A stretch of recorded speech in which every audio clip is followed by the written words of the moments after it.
Hey, everybody. How's it Hello. going? Good. Good. How are you? Doing good. What Good. what you up to? I'm on the stream. Uh cool.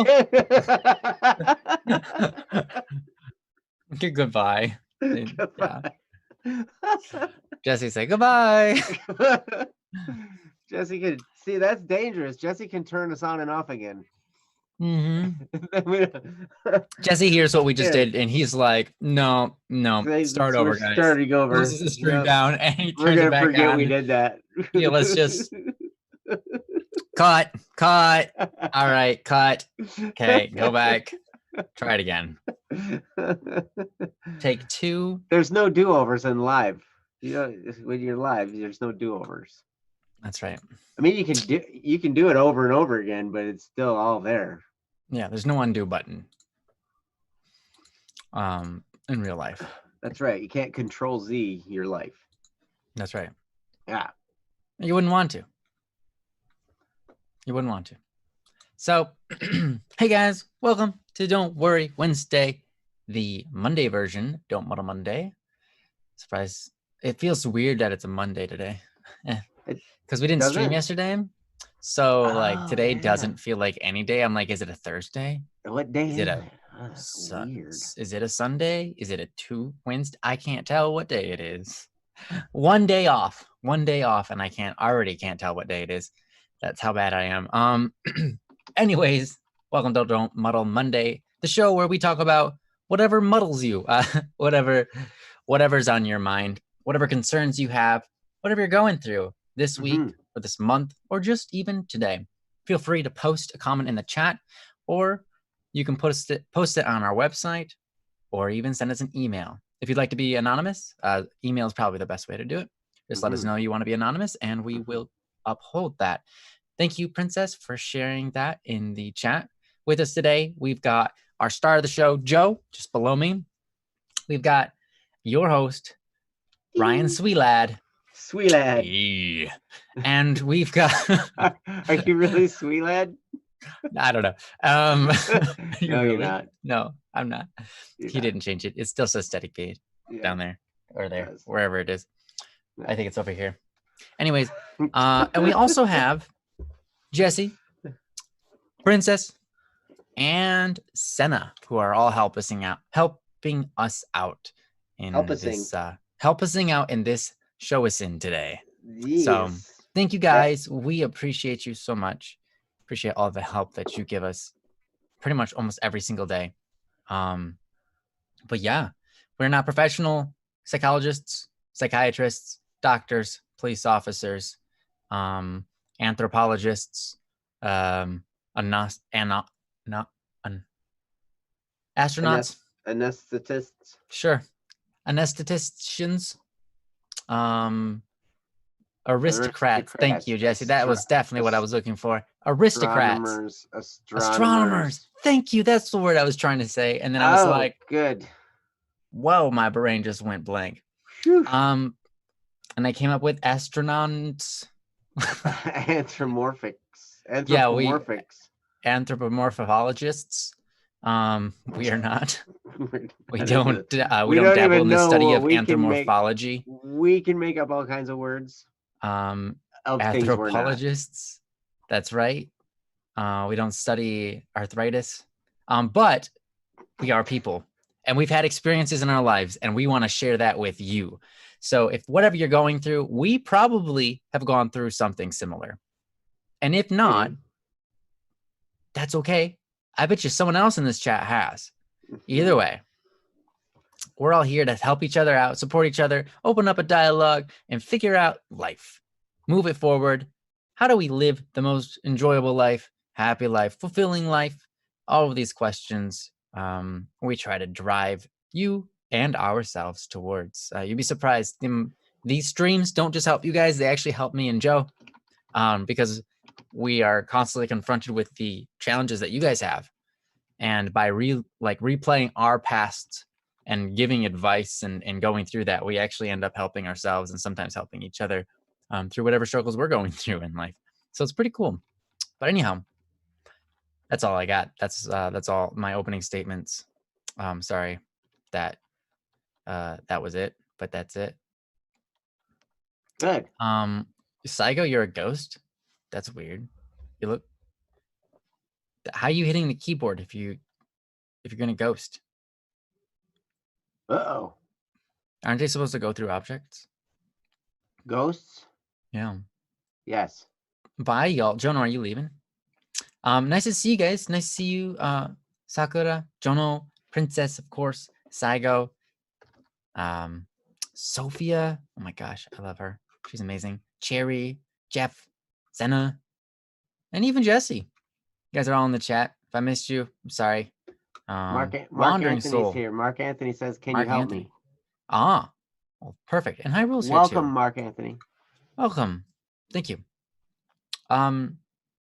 So yeah, let's jump into the show. Yeah, let's do that. Let's do this. We've got plenty of topics to go through here, and a lot of these are from the past. So if you guys, if I call out your name, please just drop in the chat Yore Itama, and we're gonna do your post. If you can't spell that, just type the letter A over and over and over, just like Rack Attack would. Yes. Send out your airplanes. Yes. Babs. Okay, Sophia says, I said Babs. Ah, very good, Sophia. That is what I said. I want to learn another language. I was not speaking another language. I was making up gibberish. All right, so we've got Sumner Kagan, John Doe, Man Left Behind, Eric Bodine, Caffrey, Rain Knight, Akil. What's up with your mom day? Cherry, Snowlock, Martin, Cherry again, and Princess. And of course, anybody who wants to post in the chat, if you're currently struggling with something, please post it. And we will get to that as well, or at least hope to. Or we catalog all of these, so if we don't get to them today, we always get to them another day. Yeah, and Mark Anthony. Oh, okay. Hopefully you got my message. I thought I didn't get it. My chat froze up there for a second, so I was like, "Uh-oh," and I had responded and said, because he said, "Hey, can you help me?" I said, "Sure. What's going on?" And yeah, but I didn't know if it made it or not. Oh. I was like, "Whoa, Queen of Insanity. Hey, what's up?" Whoa. So I don't see a Mark Anthony in my chat. What's going on with that? You know? No. It's up above a little ways. Oh, maybe I just missed it because it's a while away. Maybe. That's fair. Maybe. That's only the only message I've seen so far. So. Yeah. Well, I hope they're still here. If you're still here, drop something in the chat. We'll be more than happy to help you. You know, sometimes you get new people in here, and it's really cool to see that. So we're more than eager to help out. Hey, Tef, thanks for all the orange hearts. I love you, man. You're awesome. So yeah. Beautiful. Okay, so who are we all explaining? That. Yeah. What was that? With?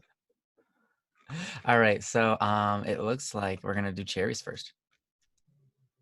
Since I don't see a kill yet, they haven't made a comment yet.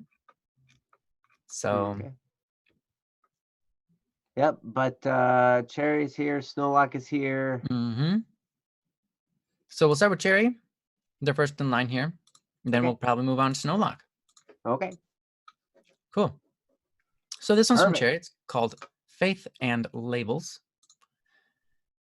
That's the title of it. Yeah. Princess posted it. Yes, thank you. I was waiting for that. Thank you for posting that in the chat. So it's apparently a religious and political thing. So hey, this could get fun. Yeah, bear your strengths, everybody. And no, actually, this chat is amazing. I love the people in here. You guys are so respectful. Hey, there's Mark Anthony. Okay, sweet. So they did. I told post you something. He existed. Yeah, you were right. You know what? Sometimes you didn't when even I look believe at things, I just close my eyes and I can't see anything.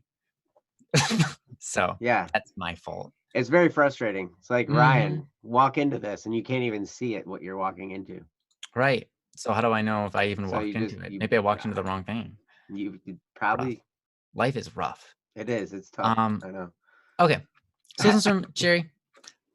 It reads as follows. Just as promised, I changed my name to What's up with your mama today? Anyways, on to the post. I absolutely, it's crossed off, cannot spell. I absolutely despise labels.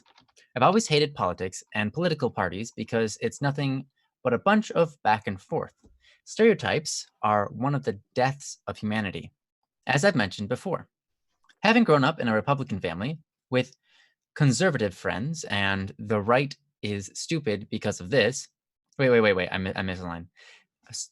Conservative friends in real life and looking up to content creators who are liberal, progressive, or sometimes other labels, I see a lot of quotation. The left is toxic because of this, and the right is stupid because of this. And it's honestly the dumbest and most aggravating thing ever. People in my school who will harass you and assume harsh things about you if you associate yourself with a certain side. And it's ridiculous.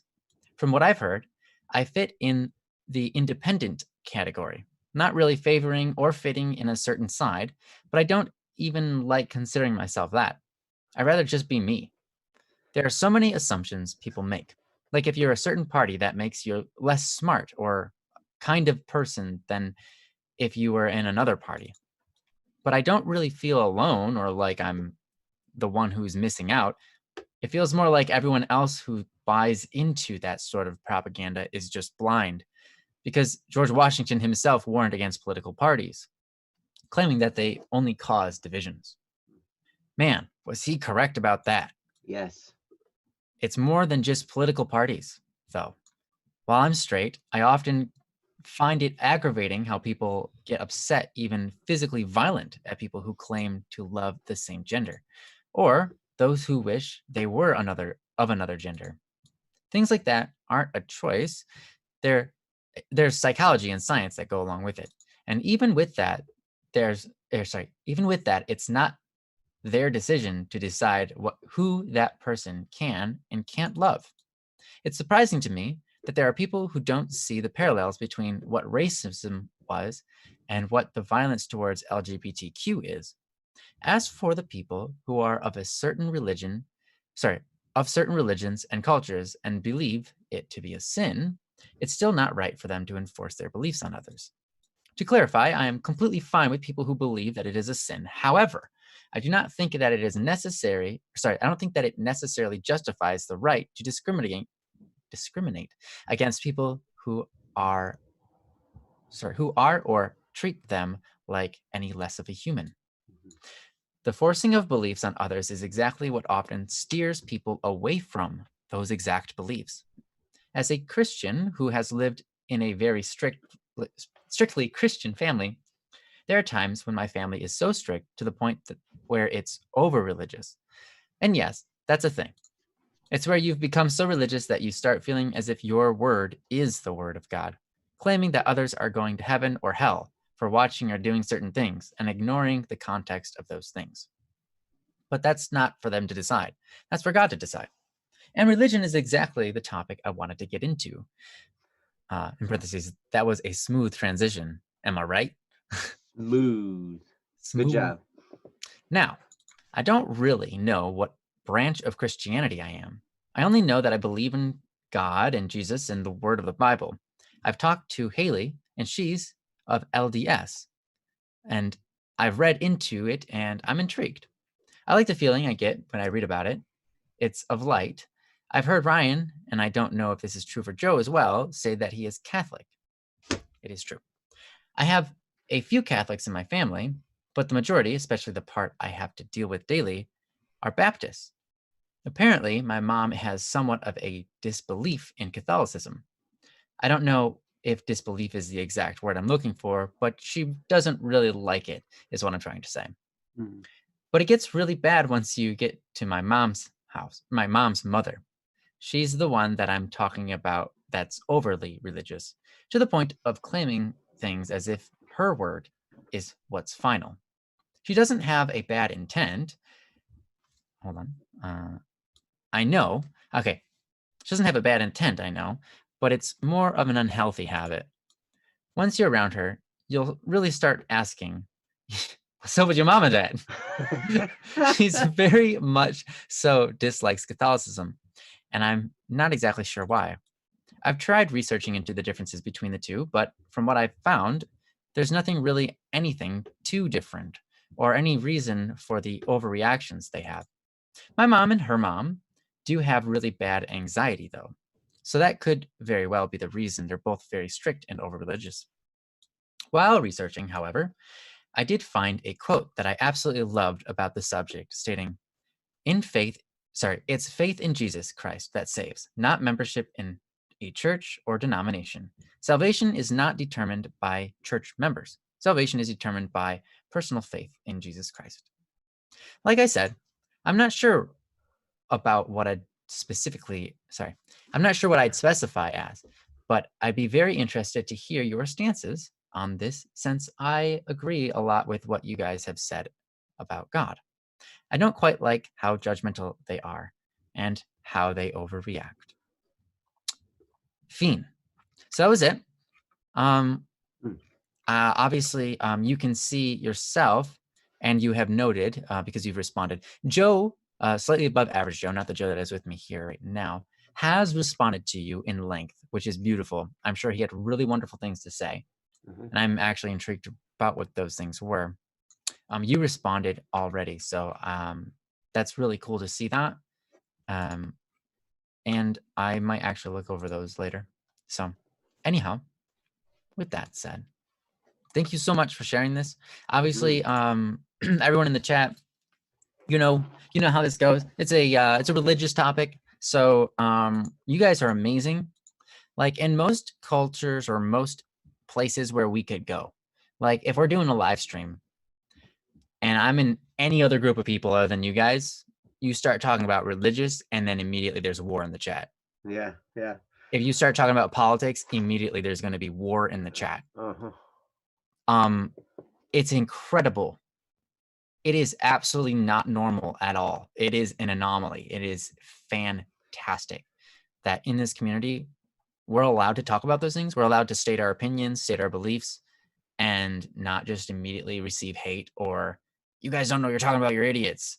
We all agree on certain things and we all disagree on certain things, and it causes no turbulence among us. I think that's incredible. That you don't find that very often, and it's wonderful to be here with you guys to talk about this because, again, you guys are so mature and so awesome. I just love that about you guys. So thank you so much to everybody in the chat for remaining, and I know you will remain mature, kind-hearted, and of open-mindedness and patience with each other. So thank you guys. Continuing on, Cherry, thanks for posting this. Thank you. We love to talk about these type of things. Man, you are so right about labels, dude. Like, absolutely, it is so true. When we start to label ourselves as like, I'm Republican or Democrat or whatever, a lot of times people get really intense and up in arms, like, I'm right, you're wrong. Everybody in your party is an idiot. Like, that totally happens. And it solves nothing. It does nothing except for make people angry and get less done. Because then they can't be open with, hey, let's bounce ideas off of each other and try to figure it out. Instead, it's, how about you shut up and I'll do it all? And then the other person's like, no, you shut up and I'll do it. And then nothing gets done. And no one can find not even an agreement. But the thing is, there are certain things in life that are just better. When you work together, you find what those things are. Because different ideas, they combine and they create something new. You need people from both parties, but you don't need those parties at war. You need just different ideas, which means you don't actually need the parties. You just need people with open minds. So, Sherry, you're so right. And I love that. I love that you pointed it out. And I'm absolutely of the same opinion. Anyways, continuing on.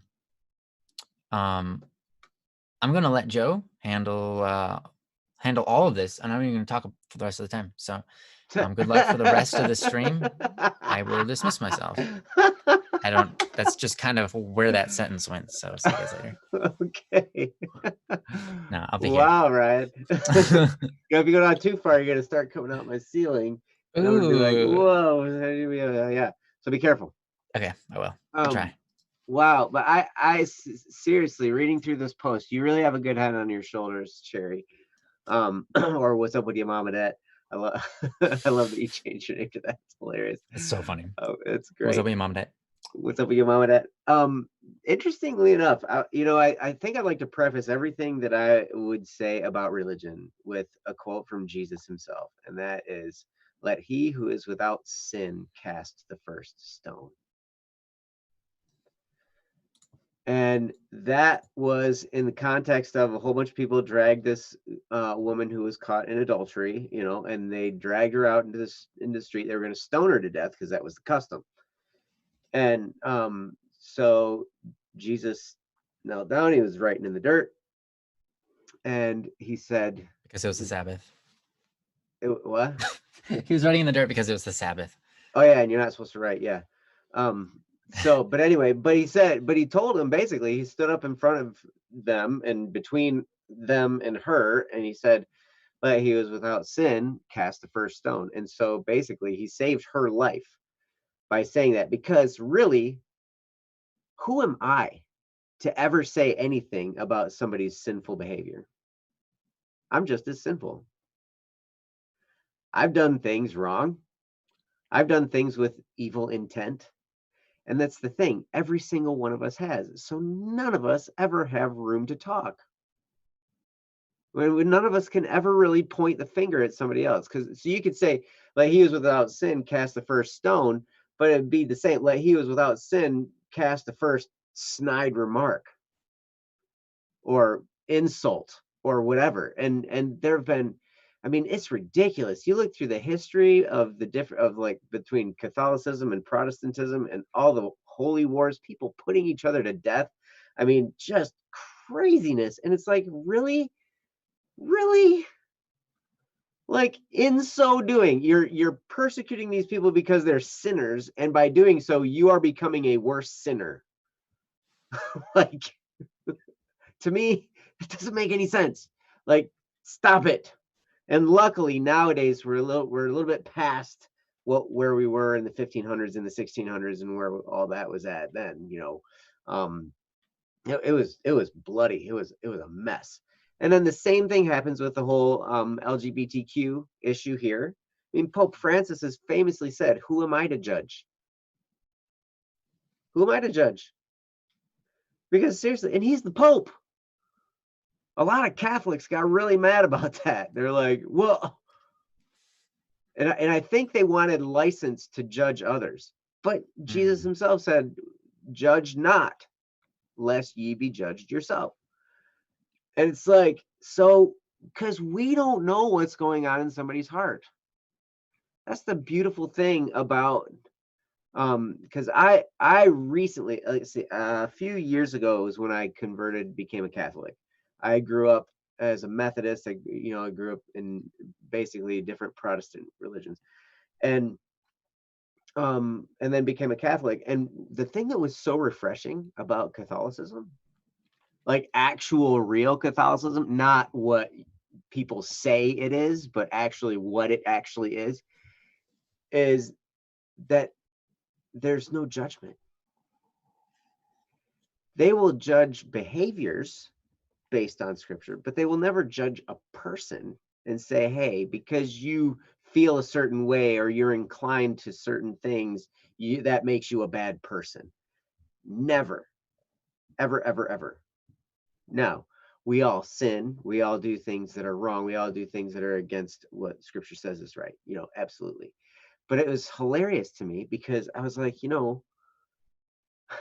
when okay, so when it comes to LGBTQ issues, there's no difference between LGBTQ behavior and hetero behavior outside of marriage.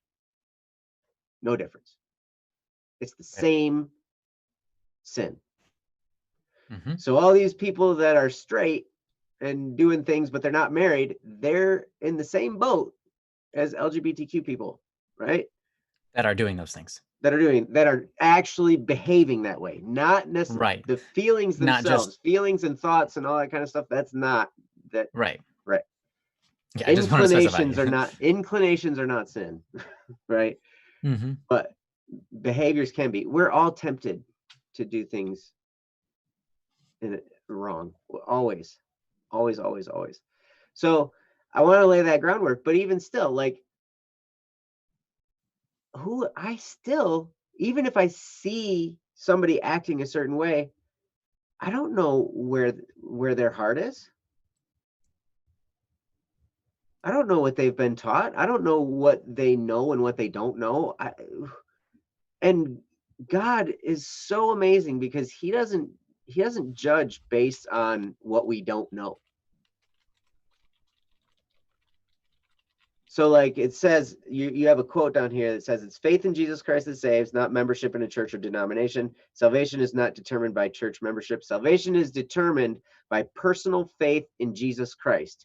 Yes, but when someone never had the opportunity to learn about Jesus, God does not hold that against them. Like, so. And that even extends to the concept of, oh, I heard his name and I knew people who knew him and people tried to get me in, but yet I never took the time to understand who he was. Right. Right. Like, yep. that happens. Absolutely. Absolutely. Like, you never know, because who knows what kind of predispositions they may have grown up with. Who knows where they were at, Mm-hmm. God knows. And he judges based on our ignorance, basically, like who. Because that's the thing, like all these people that spit all this venom, did you forget that this is a religion of love? That's the main teaching, is to love God and to love each other. That's like the commandment that Jesus himself left us with. Love God and love your neighbor. If you're spewing hatred, is that really loving your neighbor? I don't think so. And so really, I have no other option but to be accepting of everybody, regardless. Even if they're mad at me. Because when I converted to becoming a Catholic, there were a lot of people in my family that were upset about it. I mean, not a lot. It felt like a lot. It felt like the whole world. But it was the people that were closest to me that were really upset about it, right? Or they were really confused about it, or they were really, like they just didn't get it. And there was like all this tension, right? But I celebrate them getting closer to God in their church, because I know that it's between them and their creator. That's where it's not between, I'm not involved. It's not between me and them and God. It's between them and God, right? Like God's working his way into their heart the way that he has planned, and it's not up to me. So I can never ever condone somebody spewing hateful speech or judgmental talk or anything like that. I just don't get it. And I actually, honestly, I feel bad for them, because what that is, that shows that there's a poison inside them. There's something that's gone unforgiven in their heart. Like they are not forgiving somebody for something. And what happens is it just, it drills into you, and it causes this bitterness and this bitter pain. And it causes you to lash out in these ways. And when we can forgive others and we can love others, regardless of where they're at, and just look at people and understand, like, everybody's got their position, everybody's got their spot on the journey.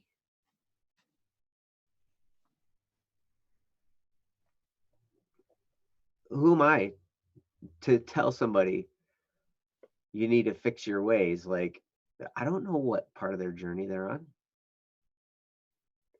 So my job is to love them. My job is to love them, accept them, and be who I am for sure. I mean, like, I'm a Catholic. That's what I am. Hey, you know what? I'm gonna love you no matter what. Even if you judge me, that doesn't matter to me. Judge me all you want. You know, if you are misunderstanding something, then I'd be happy to explain it. If you're not ready for me to explain it, that's fine. Judge me. I don't care. You know, I mean, but that's the approach that I've had to take. And really, honestly, it's just out of love for every person and just celebrating the fact that they're on their own journey through life. We all are on our own journey through life. And each step of that journey is a God-given moment that we have. He is sustaining us while we talk right now. And so every moment is a gift. And I'm thankful for every moment that I've had with you guys. And even on touchy, weird, touchy subjects like this, where it's like, okay, I don't want to make anybody mad. I hope it doesn't. But yeah. Anyway, I hope I didn't offend you guys with some religious talk, but you know, that's kind of what the topic was about, so I went with it. But anyway, I'm going to turn it over to Ryan, and he's going to be awesome. So Ryan, take it away. I don't suspect you offended anybody. You know, it's kind of interesting.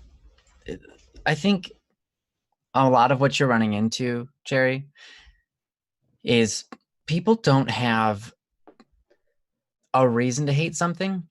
They've been told to. A lot of people I know, almost every single person that I've ever met that has a disposition towards Democrats or Republicans, a disposition towards Catholics or Protestants or Muslims or Jewish people, anybody. Usually that disposition doesn't come from a scenario that they went through. It doesn't come from learning about the faith and hating it. You know what it comes from? All the people saying stuff bad about it. Those people do this and that's wrong, or these people do that and that's wrong. And then you learn, like a lot of these people, they're taught as growing up, like, you're this religion, and let me tell you, you're this religion because you're not all of these other ones. And they'll point fingers at all the other ones and say, these are bad because of this. These are bad because of this, and we don't do that. These are bad because of this. We don't do that. And so they'll do that as a way to make them feel good about their religion and go, yeah, we're on the right track because we're not doing all those bad things the other religions are doing. Even though most of those things are made up, like their other religions their religions aren't actually doing those things. Or they did them a long time ago, they don't do it anymore, or it was a one-off, it was a bad apple. But they'll point it out because it reinforces the religion that they're in, right? And that's a normal tactic, and it seems like that's a really wrong way to do it. And I would agree. That's definitely not right because it's not based in truth, it's based in feeling. And I think a lot of people are religious because of a feeling. Or people are a specific party, not because of logic. Like political party, people are a specific political party, not because of logic, but simply because of feeling. They feel at home because that's what their family is, or they see things on TV that shows the bad sides of the other one and says, well, I don't want to be that. Things like that. So a lot of times what you end up with is a feeling-based religion or feeling-based affiliation that is a label, a feeling-based label that you apply to yourself that has little to do with truth, little to do with finding the best in life. And I won't go out of my way to say those religions that do that are wrong, because every religion has done that. It's just a bad way to do it, because it really just fills people with hate and anger. It doesn't fill people with love. It doesn't fill people with truth. It's just a bunch of I don't like them type of thing. And here's the thing. I'm not mad at anybody for that. I feel bad for them. I feel bad for all the people that had to grow up in an environment like that. Because then their whole basis of life is looking at the problems and faults of others and identifying and saying, oh, that person is evil. That person is evil. They're going to hell. That person's evil. To be that kind of person is really sad. And it's not their fault that they're that way. They got programmed that way because of the party they were associating with. Mm-hmm. It's not their fault. So when it comes to your grandma, right? Your mom's mom, what's up, your mom and that? When you look at them and you say, wow, you're so judgmental, you know, you're always pointing out the flaws in others, and you know, they're doing this, that's not right, that's evil, and blah, blah, blah. You have to understand where they're coming from. You have to understand they've been raised to think that way. Mm-hmm. A lot of people were, especially from her era. And that applied across all the religions, really. Wasn't just Baptist. I know Catholics that were that way too, who are like pointing out the flaws in everybody. And it's like, that's not the point. The point of religion, yes, religion is meant to be a moral compass, but it is much more than that. One thing that's interesting is if you look at your religion as a moral compass and that alone, then you're missing huge parts of it, because religion is much more than that. It runs much more deeper than that. There's so much to be studied there. You could spend a lifetime. It's not just about morals. It's not just about doing the right thing. Right? And that sounds weird because that's what people turn religion into. It's all about doing the right thing or the wrong thing. But there's much more to it than that. It's a relationship. And relationship isn't just about doing right and wrong. Mm-hmm. It is. Right. That's important, but it's much more than that. Right. You know, Christianity is about a relationship with God. And Christianity is about a relationship with God's people. Mm-hmm. Everybody. In fact, Christianity is about a relationship with Earth and all that God made, the stars, mm-hmm. the vast emptiness of space. It's a matter of relationship with Him and everything He's made. How do you treat those things? It's not evil to plant a seed in the ground. It's not necessarily holy either. But you can do that. You can take a seed from a tree and plant it in the ground if you want, for fun someday. And it changes the world, right? I mean, that's how you grow forests, one seed at a time, right? Mm-hmm. But it's not necessarily like, you were doing that. You were meant to do this with your time. What were you doing? You know, no, you get to pick what you do with your time. What's your relationship, though? It's about your story. It's how you live. It's how you live your life. Yeah. So religion is a lot more than just pointing out flaws and pointing out what's good. If you reduce it to that, what you end up is really just angry all the time. When you point out, like, one thing I had to learn myself was, if I meet somebody and they're not in my religion, I have no place to tell them what morals they should have or what they're doing wrong. That's true. Because here's the thing, like, if I meet somebody and they're Catholic and they're doing something, it is my responsibility to go up to them and say, hey, I noticed that you were doing this, right? Let's work through this so that we could not do that again, because that's hurtful to you and to everybody else and your relationship with God. So let's figure out how to not do that again, like, together. I'll be there for you. If I tried to do that to somebody who is not Catholic, they don't subscribe to my morals. They don't. If I go up to somebody who's Buddhist and say, hey, I noticed you were doing this, blah, blah, blah, they'll be like, nothing wrong with doing that. What are you talking about? Mm-hmm. That's not my religion. It's not my responsibility to tell them, because before I can even try to get someone to follow a moral compass, they have to be a part of the faith. No one is led into a faith through somebody else's moral compass. No one's led into Christianity by someone coming up to him and you're doing this wrong and that's evil. And you're doing this, like that just makes them feel put down and judged, Mm-hmm. right? You can never get anybody into a religion by going up to them and telling them that they're doing evil things, they're a terrible person, and all of that kind of stuff. It just doesn't work. Mm-hmm. And it's wrong. And it's wrong. Exactly. It's not your place to tell them that. They don't have to uphold your moral compass because they're not in that position. That's not part of their responsibility. So, continuing on, one thing that's amazing that I love is we have the 10 Commandments, right? Talking about the morals, right? We got the 10 Commandments. Do you know there's an 11th commandment that pretty much sums all of it up into one? That's right. Before Jesus died, when he was living and he was doing his ministry, right, in his 3 years, he told people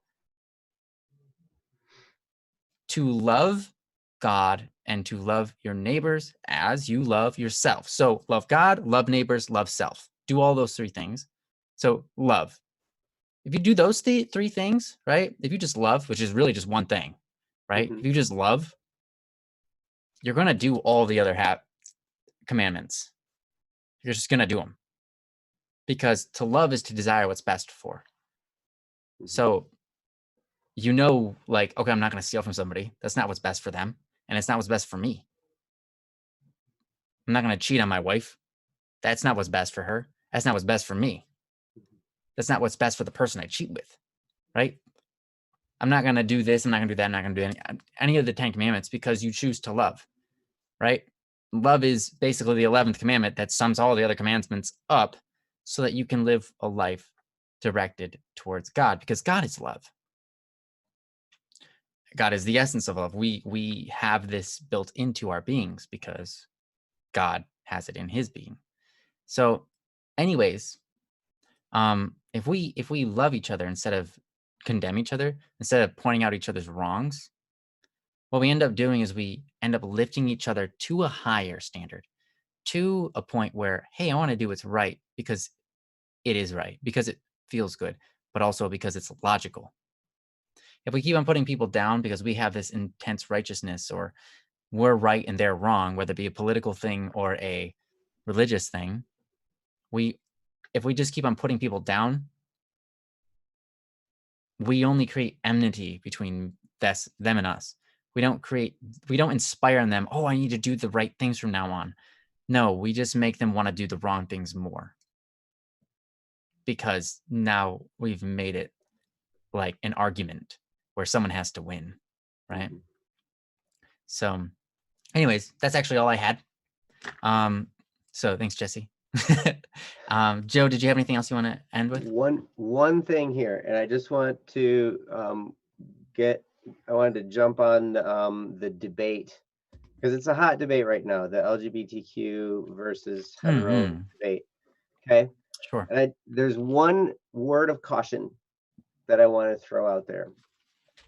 And because the debate is based on, I mean, we use the word love, right? And there's nothing wrong with loving anybody, regardless of whatever. But the question is, what do you define love as?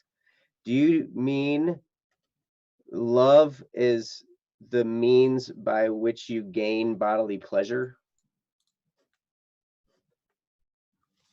Because that seems to be a lot of how, what direction that whole debate goes. There seems to be this direction of, okay, how do I gain bodily pleasure with another person, and where do I get that, right? And that seems to be at the center of the debate. But love is beyond that, right? And the reason I want to caution you is because whether you're LGBTQ or not, if you're fixated on how you gain bodily pleasure, that's an addictive road to go down, and it's empty. because what happens is it becomes self-focused, and you become fixated on yourself and how am I going to get this next hit. It becomes like a drug, and so then it just leads you down this path of more and more ways of gaining pleasure, and your pleasure receptors, your dopamine in your brain. I mean, there's all the brain neuroscience that goes along with it. We're not professional psychiatrists or doctors, but there is some of that. But Optometrists. or optometrists, yes. But I just wanted to caution you, be careful going down a road thinking it might be love. If is it love or is it lust? As Ryan so poignantly put in his song True Love.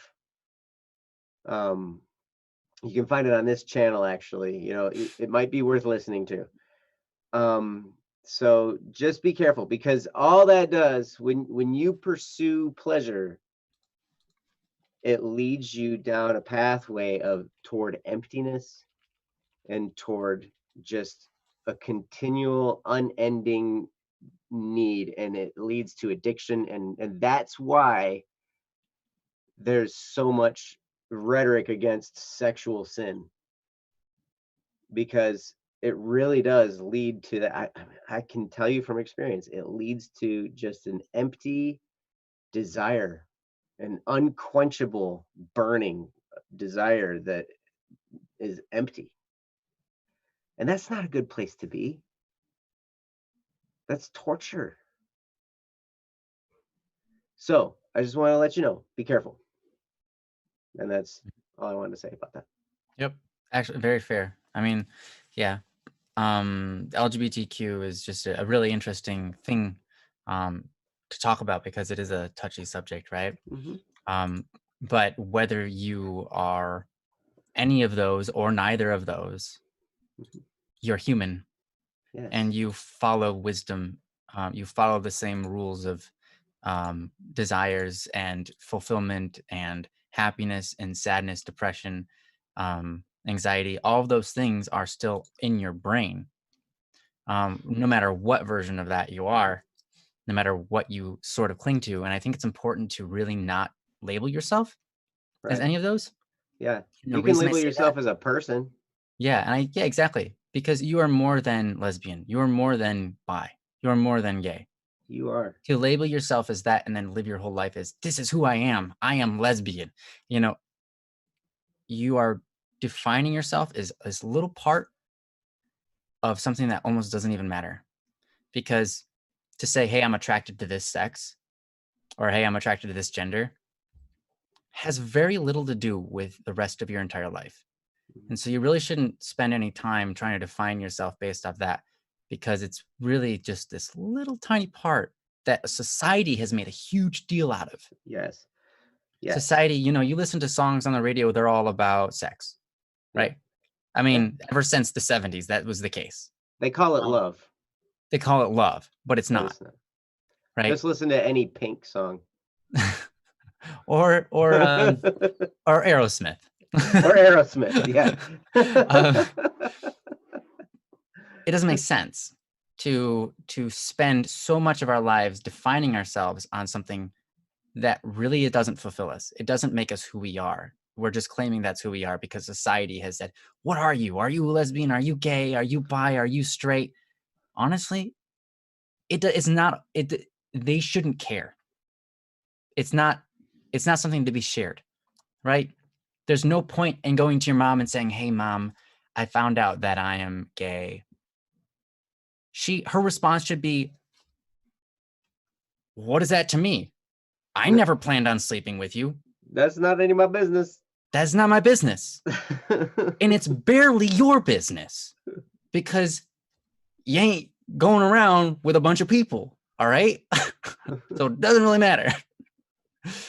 So yeah, obviously it's kind of a touchy subject, but hopefully this makes sense. Yeah. And I applaud all of you guys in the chat. Sorry, I didn't mean to cut you off, Ryan.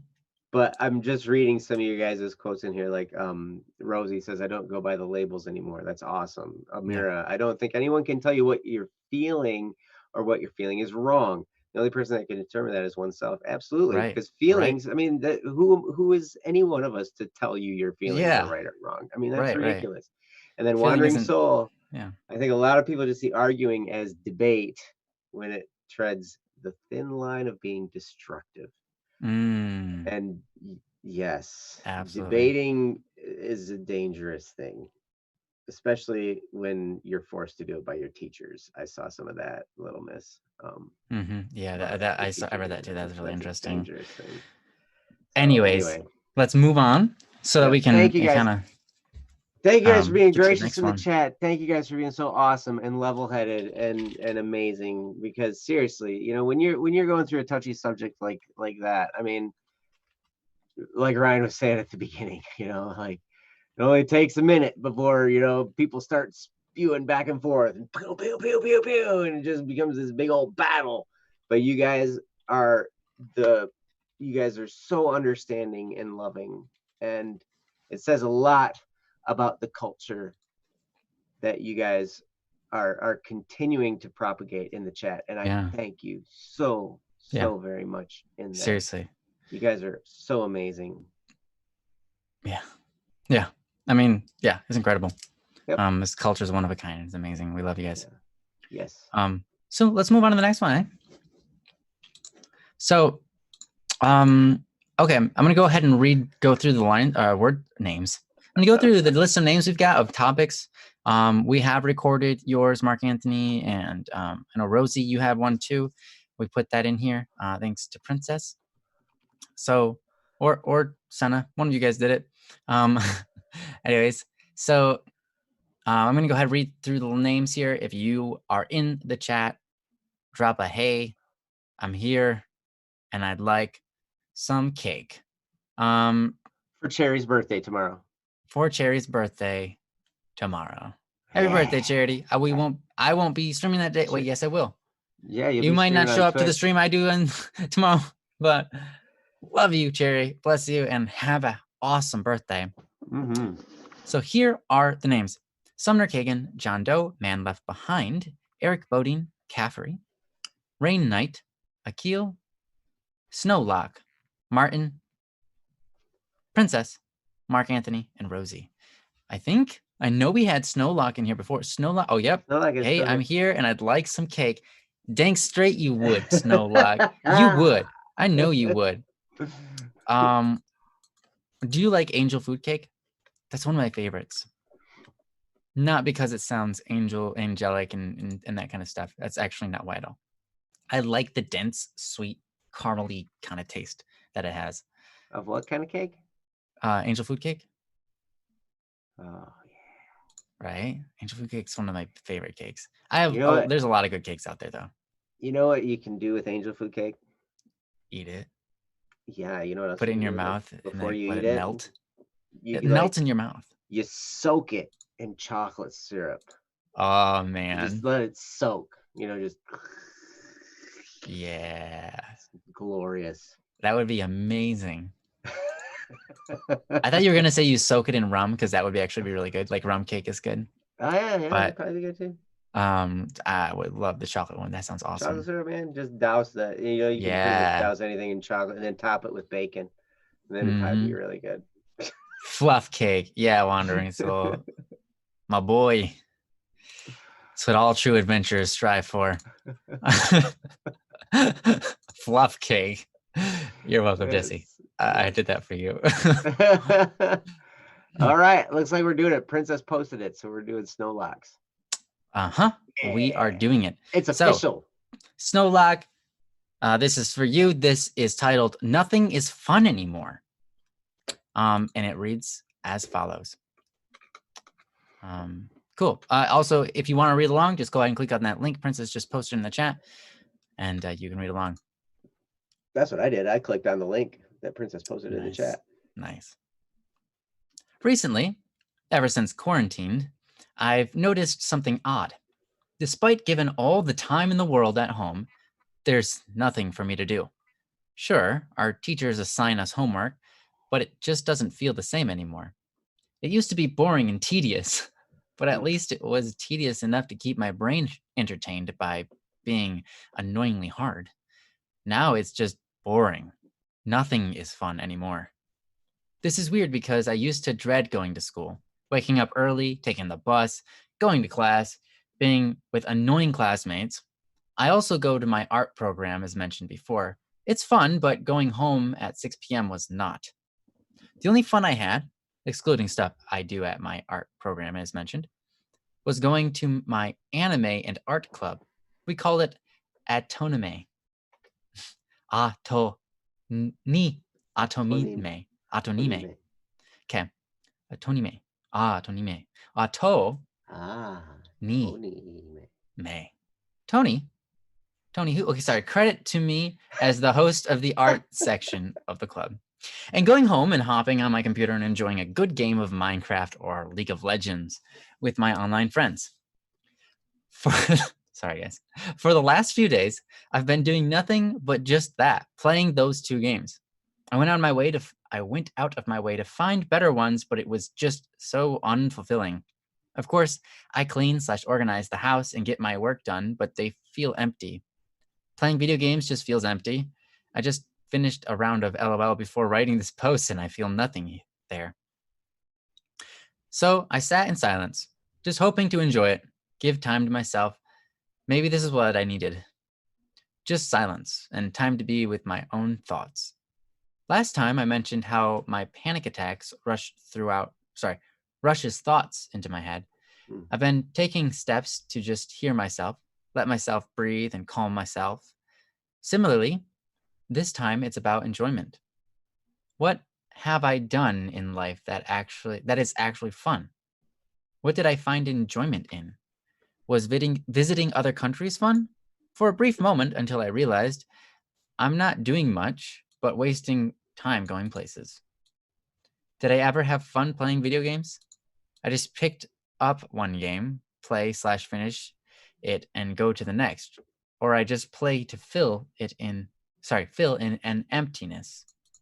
Did I ever have fun just talking with my family? It's just gossips. Did I even have fun with my club? We just sat around and watched anime/discussed them all day. Then finally my realization kicked in. Did I even have fun watching anime or reading manga? Perhaps a little before the episode or series ends. Maybe that's it. The ending. Everything comes to an end. An LOL match, talking to people before they leave the conversation. Life.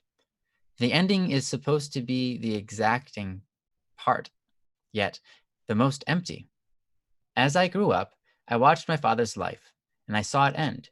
And that ending, as sad as it may be, was the most disappointing. There was so much happening, and then nothing. I imagine in the afterlife, being agnostic and all, it would be pretty boring.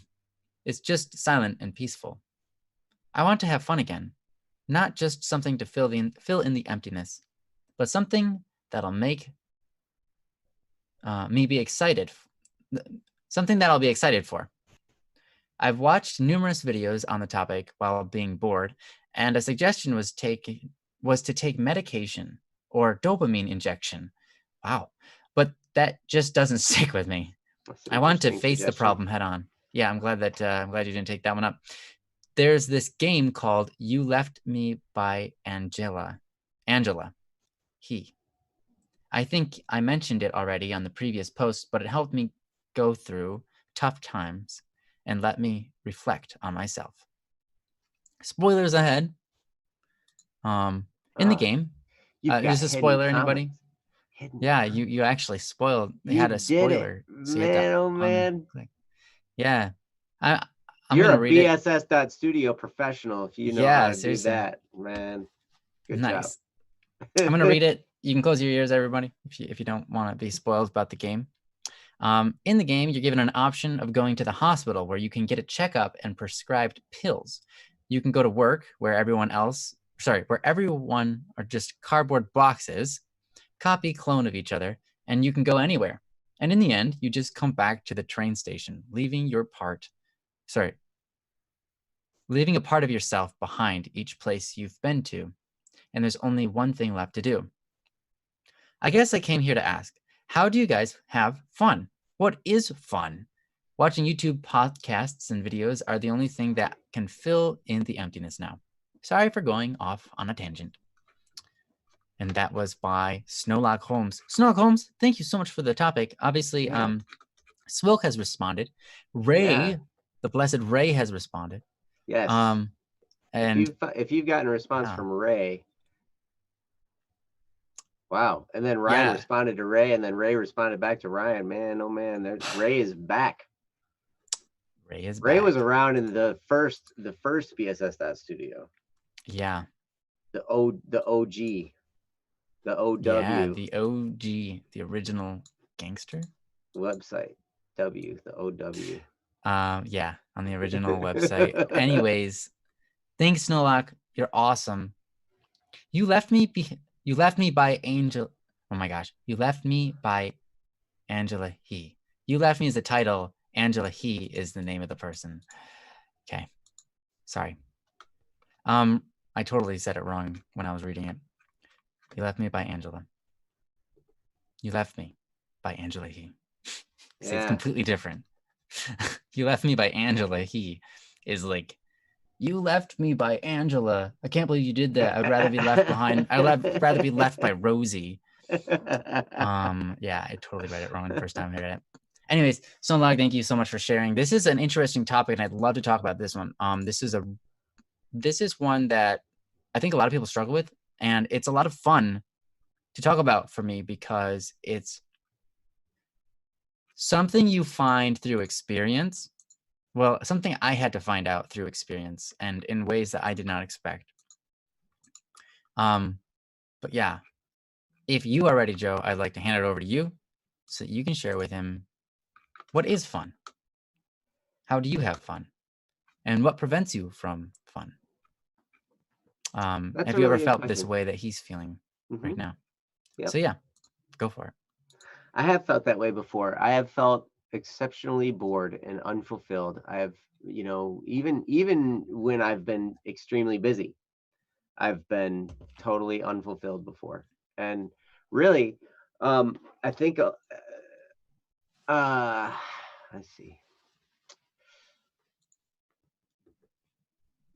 Some of it is because I'm doing the same thing I've been doing for a long time, right? And you just do something and you just get bored of it. You're just doing it over and over and over and over again. And maybe that's where you're at with the Minecraft and League of Legends right now. That's possible. That you've just done it so much recently that it's just kind of like, okay, I need to do something else. This is not any fun anymore. Because I even got that way with Minecraft. I love playing Minecraft. Love it. I love for the longest time I would never play survival mode. I would always just play creative mode because I always liked having infinity of everything and building whatever I wanted out of everything I wanted, right? And so like it was all about building, everything I could. I even made I made this cathedral underground by first exploding out a whole bunch of stuff, right, with dynamite, just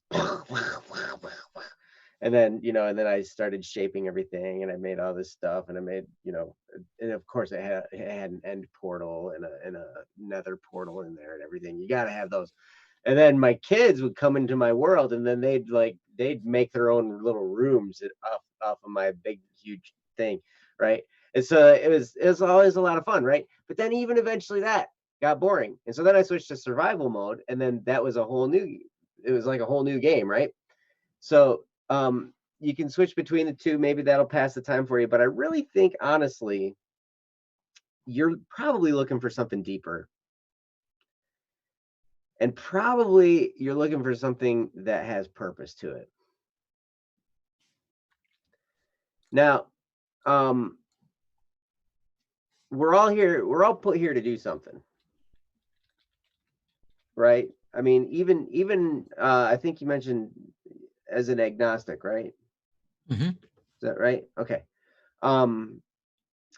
So I mean, still, even there, I mean, I find a lot of my purpose in my faith, right? But that doesn't mean just because we don't share that same faith doesn't mean you can't find something that's purposeful to do. You can find something that's purposeful to do, whether it's serving people or doing whatever. I mean, you can one of the things I do is play music. If I'm absolutely bored out of my mind and nothing I'm doing is fulfilling, I go right there about 5-10 feet, and my drum set's sitting right there. And I'll just sit down and I'll put on some headphones and I'll just remember, I'll just play for fun. You know, I won't even play to try and write something. I won't even, whatever. I'll just play just to have fun. Because I remember how much fun that was. And so you can look back through your memory bank and think of the things that maybe were fun in the past. Amira, said something. It wasn't the thing. Okay. Amira says, you can't wait for life to give you something to do. You have to create your own adventure because nothing and no one is going to do it for you. There's a lot of truth in that statement. Because really, life is choose your own adventure. And while you're trying to figure this out, I'm going to make a book recommendation. I came across a new book the other day and I finished it today. In fact, I listened to the whole thing today. It was a 4-hour listen on Audible. And this book is called The Alchemist by The Alchemist by Paulo Coelho? Could you type it? Yeah, I could. Paulo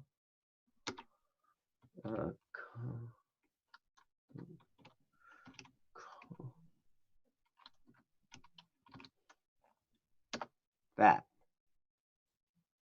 How do you say that? Oh, Coelho. Coelho. Coelho. That's how I would say Coelho. Coelho. Yes. Coelho. No. Coelho. That's it. Yep. Coelho. Princess gave you the link. I'm telling you, this book was so amazing. So amazing.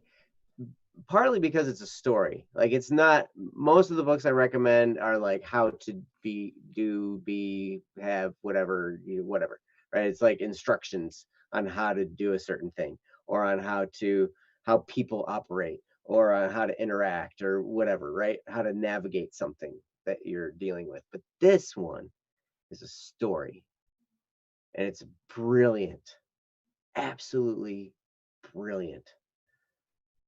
I mean, it's all about this guy's journey through his life, really. I mean, he's basically journeying to find his treasure and all these things he's got to go through to get to that treasure, right? And sometimes maybe you're having trouble figuring out what your treasure is.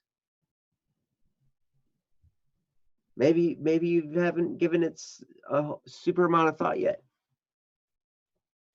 So one thing that always kind of helped me out was envisioning or dreaming. I would daydream a lot. And I see that you're here. You say in your post, you sat in silence, just hoping to enjoy it, give time to myself. And that's great. But when you're sitting in silence, taking time to yourself, it's like, one, you can do meditation. You can just focus on your breathing and focus on emptying your mind of thoughts. And that can really be a cleansing thing, right? It can really cleanse your spirit, and it can really just help you to kind of get yourself back to even. But a lot of times I will look at pictures of things I want to do, places I want to go, places I might want to live in the future, different studios that I want to be a part of building or working in, or I'll take time imagining what that could be like. That's why on Double Cup of Joe show, we do the 3-step process. The what are you thankful for? What are you looking forward to? And what are you going to do today to move forward? That those 3 steps include this picturing of things. Like when you're thankful for something, you're thinking about it, you're picturing it, that thing you're thankful for, right? When you're looking forward to something, you're picturing that thing. What am I looking forward to? Oh my gosh, I'm looking forward. What's that actually going to be like? And spend a little bit of time there. What am I looking forward to? And and and you can really start to clear it up and make it really vivid. Where it's like one of the things I look forward to Black Static and Swerve being my full-time job where I don't have to do inspections anymore. This is all I do. I do streaming. I work on the website. I interact with you guys. I make music. I make videos. I do all that kind of stuff. All the different things that we do at Black Static and Swerve. You know, I want that to be my job. But you know, we got to put things together in order to earn that, right? It's got to produce an income to replace my inspections business, and then I can do that, right? So then it becomes a quest on how do we get from where we are right now to there. What kind of different projects can we put together? How can we put together streams? How can we put together shows? Can we put together more videos? We need to put together more album releases. You know, how do we involve more people? It becomes this quest of trying to figure this out. But it all starts with that moment of thinking, what's it going to be like? What's my day going to look like when I'm actually living that life? Oh, that's going to be awesome.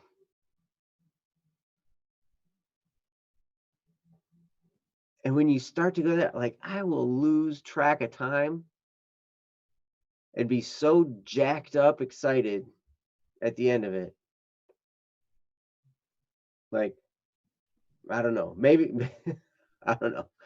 It's incredible. But at any rate, I'm gonna stop there for now, and turn it over to Ryan because I am looking forward to hearing what Ryan does for fun and what kind of recommendations he would have.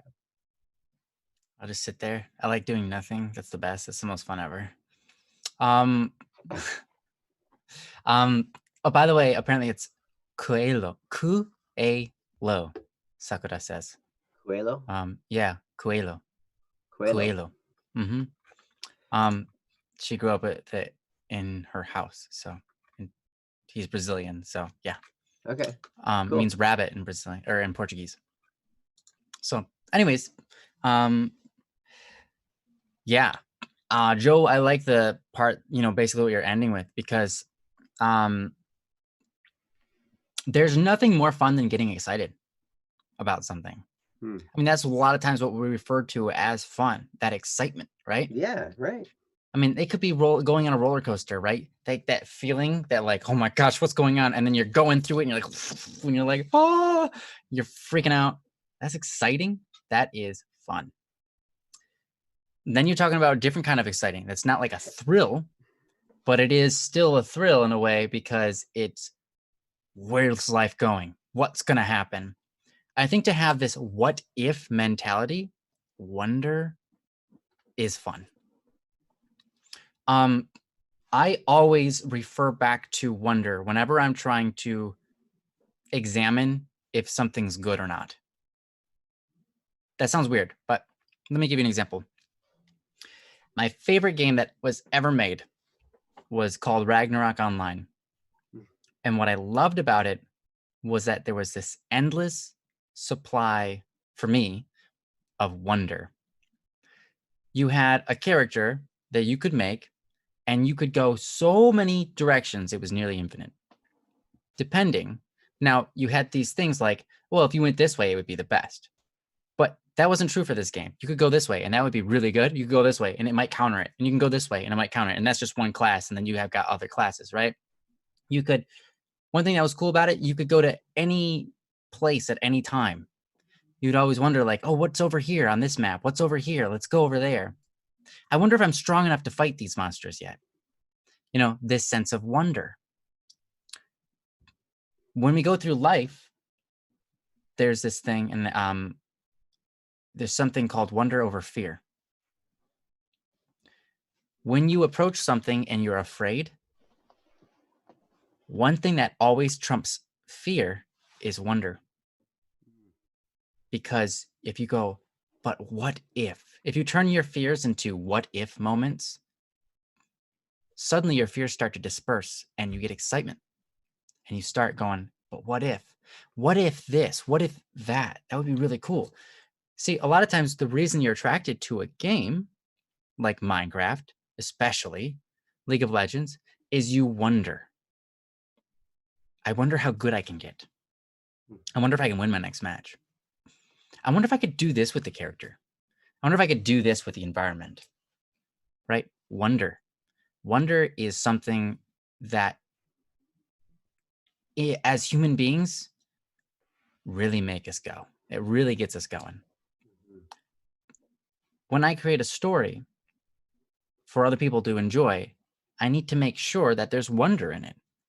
I want people to go, I wonder what this is. I wonder how this works. I wonder who is the bomber, right? I wonder what this clue is trying to tell me. I wonder. Having this sense of wonder drives people, and it drives us. So I'm going to go along with, I think it was either Rosie or Little Miss that said this, but they were pointing at, got to have more positivity in your life, have a positive outlook. And I kind of agree with that. If you could have an outlook of wonder, you will find joy in your life. And that's really what Joe was talking about, because he was like, hey, have purpose. What am I going to do with today that leads me towards what I want? Well, what are you wondering about? You have to start wondering before you can start going on a journey and getting excited about it.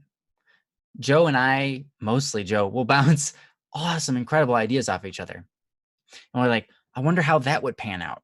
What if we did this? Or what if we did that? How do we even get there? Where do we start? But it's all this questioning.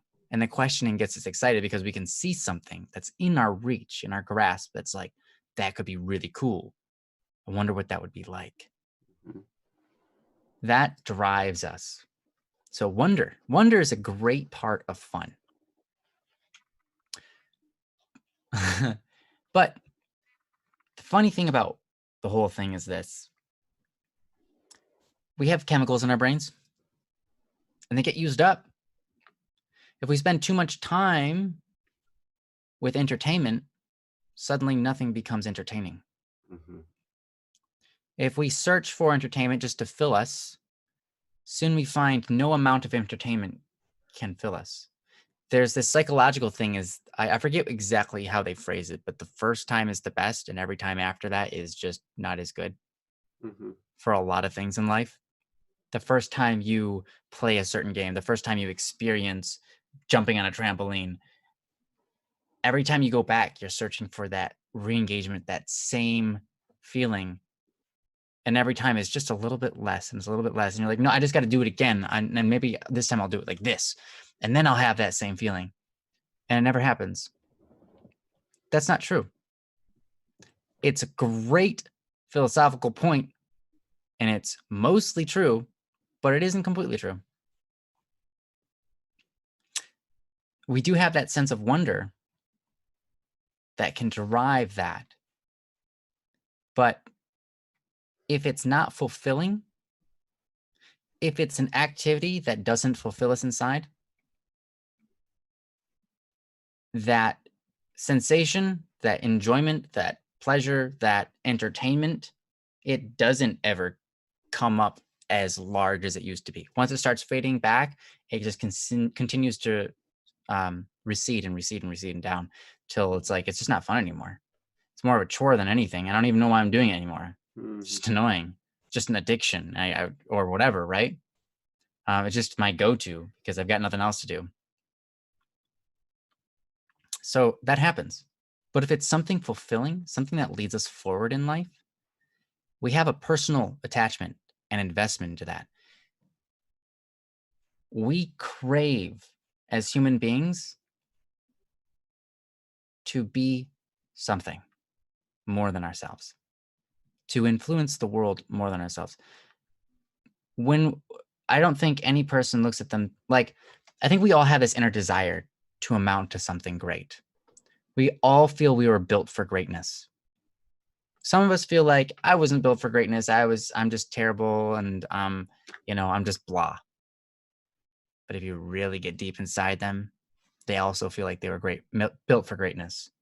That's why they relate to the characters in movies that are like at the bottom of the line, but they rise up through the ranks and they're like, yeah, that's like me. And it's like, that is like you. It is. You're the underdog. We all are. Mm-hmm. We're all meant for greatness. We were designed that way. Mm-hmm. But you have to invest. When we invest in something, we have an attachment to it that means so much more than anything else.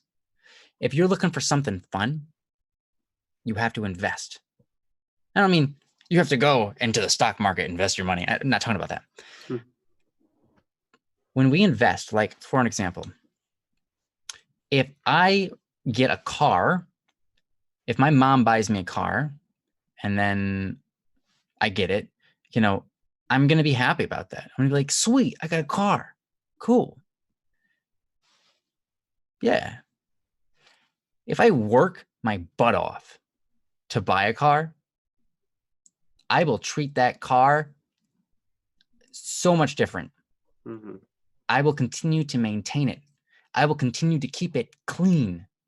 I will work my butt off continuously after that to make this car last, to make it look nice, to make it smell nice, Mm-hmm. because I invested in it. And guess what? The whole time, I'm going to be happy about it. And that's just because I invested. I have investments into it. I have something I sacrificed for it. Right? That's why sacrifice is a beautiful thing. It turns our minds, turns a switch in our mind to say, this is a part of me. I am into this, whatever it is. So sometimes we have to give something up, or we have to work hard, or we have to stay away from easy entertainment. Because, like I said before, if you feed your mind over and over something, what's interesting is that there's, again, we're not professional psychologists here, psychiatrists or anything, but what's interesting is they've done studies on the mind receiving certain kind of pleasures or entertainments and so on over and over and over. What the mind does on purpose is the first time you experience that entertainment, it goes, whoa, this is amazing, this is exciting, blah, blah, blah. Then when you approach it again, your mind goes, I am not gonna have that overloaded experience again.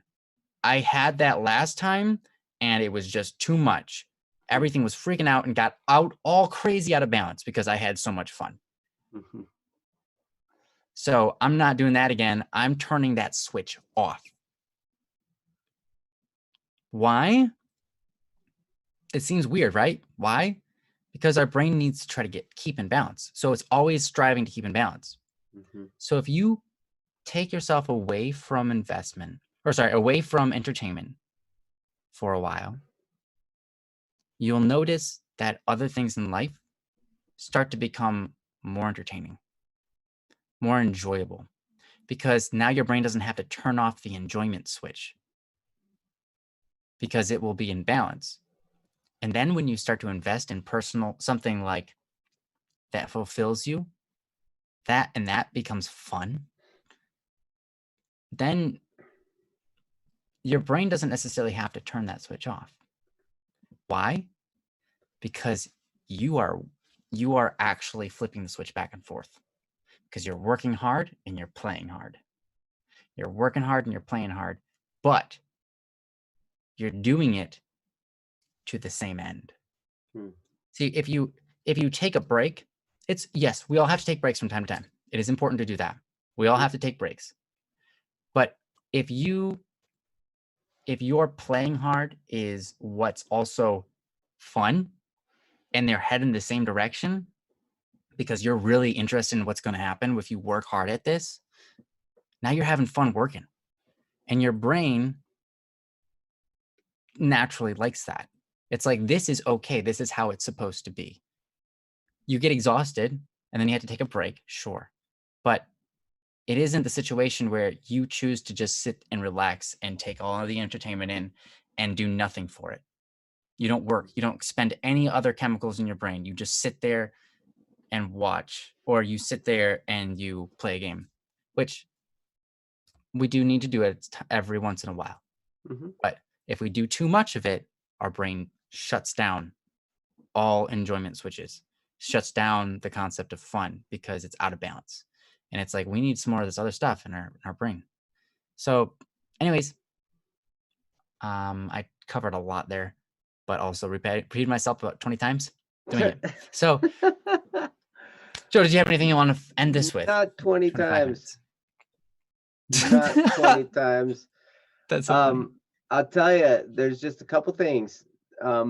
Maybe make a list of things you could do during quarantine. I have a few, like get 6-pack abs. Oh yeah, done. Easy. Ryan's already got his. Yeah, I got a 6-pack on my face. I'm so worked out. Yeah, or get in shape. Start a workout regimen. Start a blog. Start a vlog. Learn how to make videos. Learn how to There's a buddy of mine, Steve, who also Steve Nichols here at BSS. He does electronic modifications to all of his guitar pedals. I mean, just little simple things. So like, there are things you can learn right now that are probably things you want to learn. Rather than just all the stuff you got to learn in school. What are some things you really like to do? Like, do you want to learn a different language? List of things. Yeah, learn a different language. There's all kinds of different stuff, and the whole world is at our fingertips right now. The whole digital world. So like, yeah, just maybe take some time and brainstorm. What can you do? What would be some cool things to accomplish while you're doing nothing? You got this free time. I don't know. For me, I don't have a whole lot of free time because my job didn't end like a lot of people's did. So for me, it's kind of like business as usual, but except for we've got a lot more work to do now at Black Set Against Swerve, which is great. And I wouldn't trade that for the world. Yeah, we're going crazy over there, guys. Yes, it's nuts. Awesome. But I'll tell you, so just do that. I mean, that's my best advice. Think of a new skill or something that you want to learn to do, and find out how to do it, and then start. Learn how to make a game instead of just playing one. Yep. Learn how to draw. That's one thing I always wanted to do. I want to learn how to draw. I was watching, I watched Senna on her Twitch streams where she was drawing. I've watched Rainy, I've watched Roe, I've watched, I'm like, man, it'd be so cool to be able to do that. Yeah. But anyway, I digress. Thank you, Snowlock. You're amazing. I know you can figure this out. Little raindrop. Nice. That's awesome. Oh, little raindrop. Sound just like her. Okay, maybe not. Who is that? Was that Nyan AFK? Yeah, Nyan AFK. Yeah, that was. Yeah. Okay. Hey, Snowlock. You said my name. Thank you so much for the topic. And we hope that helps. Hope it steers you in a direction that you can start having fun again. It might be a while. Like I said, your brain has to kind of start to flip that switch back on. So you just had to take a break for it a little while. Do something more productive and then start to have fun doing that. And then you'll start eventually having more fun with video games and all that kind of stuff after you give that a break. So anyways, yeah, I really hope that helps. I really like Joe's suggestions, and we will obviously hear back from you soon because you come to these shows and that's awesome. Thanks for being here. If you're really feeling saucy, take a really cold shower. Try that. There you go. I dare you. Cold shower. Brilliant. That would be my worst nightmare. I've taken them before. They're pretty bad. I don't like them. I'm not gonna lie. They're pretty bad. But they're not the worst thing in life. Oh, you like I've them? been through it. Man, Some people like it. hey. Yeah, some people like Wow. it. You guys, man, you're wow. Yeah. Some people, Huh. that's all they've ever had. In the Philippines, they don't have hot water heaters. When I was over there, I had to take cold showers. And it was basically what you do is you turn the shower on and then you turn it off. And you're like, all right, now I'm wet. Then you soap your body up and you go, Yep. and then you're like, now I'm wet again. And it's cold. Yeah. Okay, that didn't rinse it all off. Let me try it again. That's how you wash yourself. And that's, yeah. Anyways, moving on. Yes. Thanks for the Love you topic. guys. Thank you so much, Sherlock Holmes. And yeah, I hope that helps. So I'm gonna read the I think our next one's probably gonna be Mark Anthony. Mark Anthony, are you actually no, it's Princess. But I'm gonna read the names. If you're here, throw an emoji in the chat. Throw an emoji. Yep, throw an emoji in the chat. Like this if one. If you are here, and I call your name. Or like this one. Both of those would be illegal. So, no, I'm just kidding. Any emoji you want. So Sumner Kagan, real. John Doe, Man Left Behind, Eric Bodine, Caffrey, Rain Knight, Akil, Martin, Princess, Mark Anthony, and Rosie. So CDVNL is here. Nightmare Fox. Sherlock Holmes also threw one in. Obviously, I know you guys are here. Princess threw a cat in a box. She threw a cat in a box. So did she take a cat and throw it into a box, or did she take a cat that was in a box and throw the box with the cat in it? I'm sorry I said any of that, Princess. She threw it into chat. I am the cat in the box. Wow, I'm magical. You are certainly magical. Magical. There's a couple of L's there, Joe. Don't miss them. Magical. Whoa. Okay. Harsh words is the name of this topic. So, yeah, Missy, I'm sorry. I was trying to say how she threw the cat in the box emoji, like she threw that emoji out, but it just kind of came out. She threw the cat in the box and that came out weird. Yes, she's magical because she's a mod. Here we go. This is from Princess. It's titled Harsh Words, and it reads as follows. Sometimes in life, there are times when you must be around someone that hurt and hurts you. Sorry, someone that you hurt and hurts you. There we go. No matter how much you try to love them from a distance, the position you are in will not allow for you to stay apart. So here I am with a new situation that's much more public than the last, but a similar issue nonetheless. The situation basically is that I misunderstood a message and stepped in to try and help. This became a mistake as the message wasn't communicated well, and the actions I took on my end kicked some people who hadn't responded to join, and then responded with excuses rather than owning up. I have since apologized to the person who messaged, and communication from both sides will hopefully better in the future. However, this person whom I mentioned above stepped in and started talking about my actions in some truthful ways and in some rude ways. Quote, I mean, if someone says they got it, let them take care of it. No sense in trying to step on their toes with that kind of thing. Saying sorry while throwing excuses doesn't really seem like you mean it, especially with sweat drop emojis. Patience and understanding is needed. I thought this or that. Ask for clarification first if you aren't sure. No need to assume. Like you are reading over this just actually kind of annoys me. You don't like it when you are trying to do something and someone just walks in suddenly without even letting you know and finishes up what you're doing or just does something in their own way. It completely undermines their authority. If you don't know, you ask. You don't just do. We could have potentially had a good member or two. For someone, me, who is so keen on letting people stay and have forgiveness, You didn't even let name do what they needed without getting yourself involved. That was one quote, I think. All of that. Okay. This makes me upset. In some ways, they are right. I should have owned up to it better. Up better to it. Sorry. However, no one directly said they got this, only that they forgot. It was resolved with the person it directly involved, and it's like they disregarded any good intent I had, even though that's the environment we have there. I have resolved the issue with the person who was involved in this incident directly. Yet I don't know how to appropriately respond to this person who is commenting on this situation. I have control over my actions and emotions, though I have not replied yet. I haven't because I want to handle this in a loving fashion. I've written what I should say several times, but I don't know if it will reach them. I don't want to start a fight with them, but I don't know what I can do.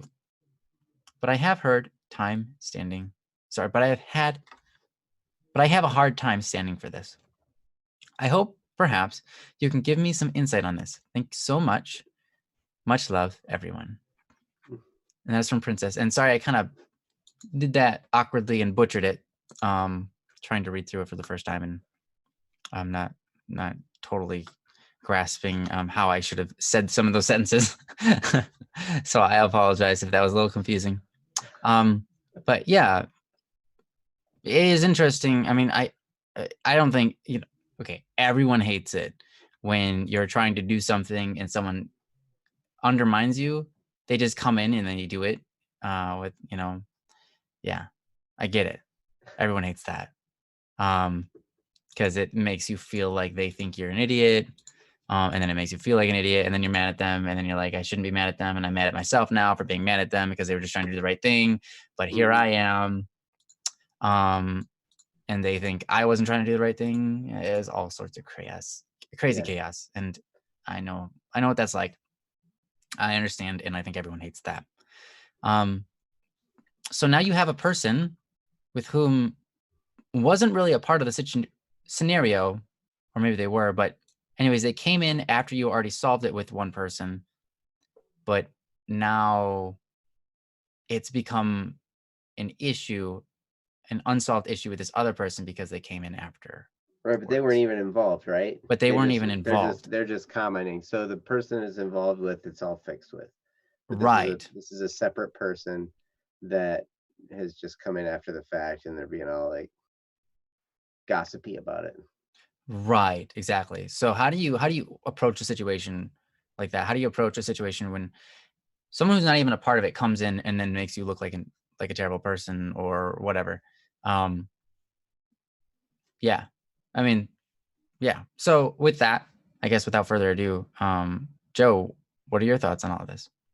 Well, I apologize for chuckling. I was chuckling because when I was reading through your post, when Ryan was reading it, he said, all I read was this one part. You don't like it when you're trying to do something and someone just walks in suddenly.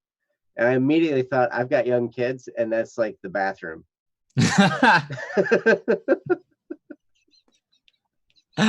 Okay, I can see why you chuckled at that. Because it's just like there's nothing sacred, like you're in there, you're doing your thing, and then all of a sudden the door opens. Dad, I need blah blah blah blah blah blah blah, and then they walk out and leave the door open. They don't even close the door. Oh my gosh. Sometimes just for fun they'll shut the light off. I remember going over to my friend's house, and I would be walking down the hall, and there's the door wide open, and someone is pooping on the toilet, and I'm like, okay, his name was Austin. I was like, Austin, you gotta close the door. And then everybody in the family looks at me and they're like, no, he doesn't. And I'm like, I'm the weird one. Okay, whatever. Fine, you guys leave the door open while you poop. I don't care. Leave the door open. Fine. I just have to ignore everything that you guys are doing then. Whatever. So I remember that was a weird experience, but anyway. Yep. Yeah. So, okay. So, but this particular situation, this is tough to deal with. I mean,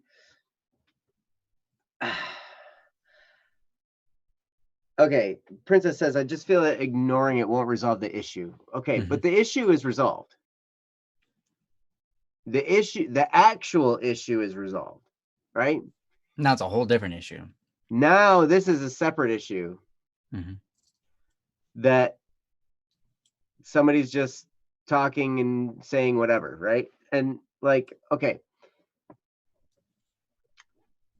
this is tough for me because I imagine most of this is being done through like text. So it's all being done like on a chat, right? Am I right on that, or is this actually like, are you able to talk to this person voice to voice, or is this Yeah, because it could okay? be like, All right. Separate. Okay, Senna has some clarification too. The separate issue that's been building up for a while with multiple miscommunications. Might be important context. Yep. Okay. This is an ongoing issue, and this is someone I haven't gotten responded the last time I DM them. So they're not responding to you, and it's text, and it's people just breathing whatever, right? Okay. It sounds to me, Princess, forgive me, but this could be a great proving ground for you. What do I mean by that? I've been ridiculed and badmouthed and talked bad about so much, it doesn't even bother me anymore. People can say whatever they want to say. I really don't care. You think my name's stupid? My name's stupid. You think my bald head is stupid? My bald head is stupid. I don't care. Like, somebody wants to go in and blast me. Like, if someone went into bss.studio and just started blasting something of mine or whatever, I would just not even care. I don't care. I've had enough times where I've done something or created something and had it ridiculed. And enough times where I've either, or I've tried, like you, like in your case, Princess, like you have such a heart of gold. You're always trying to be helpful.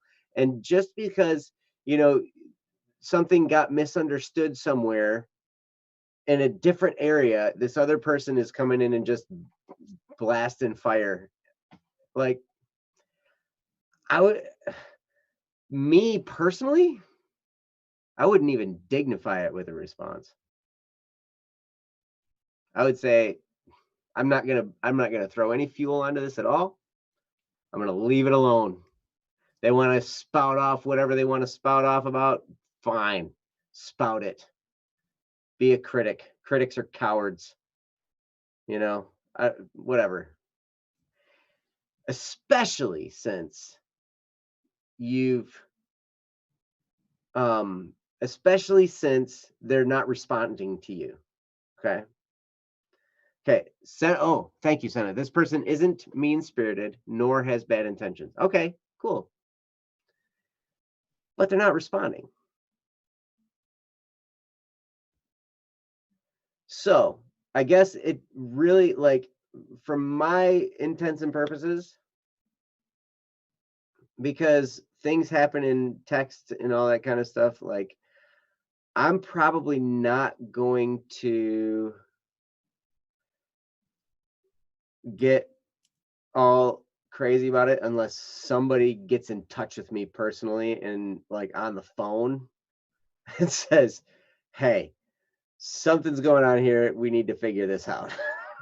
And then it's like, okay, then maybe then we need to address it. But if someone's just blasting and saying things that are wrong, then that's one thing. But of course, I'm not like, I've never lived my life as much as I do now. I've never lived my life this much in text form, right?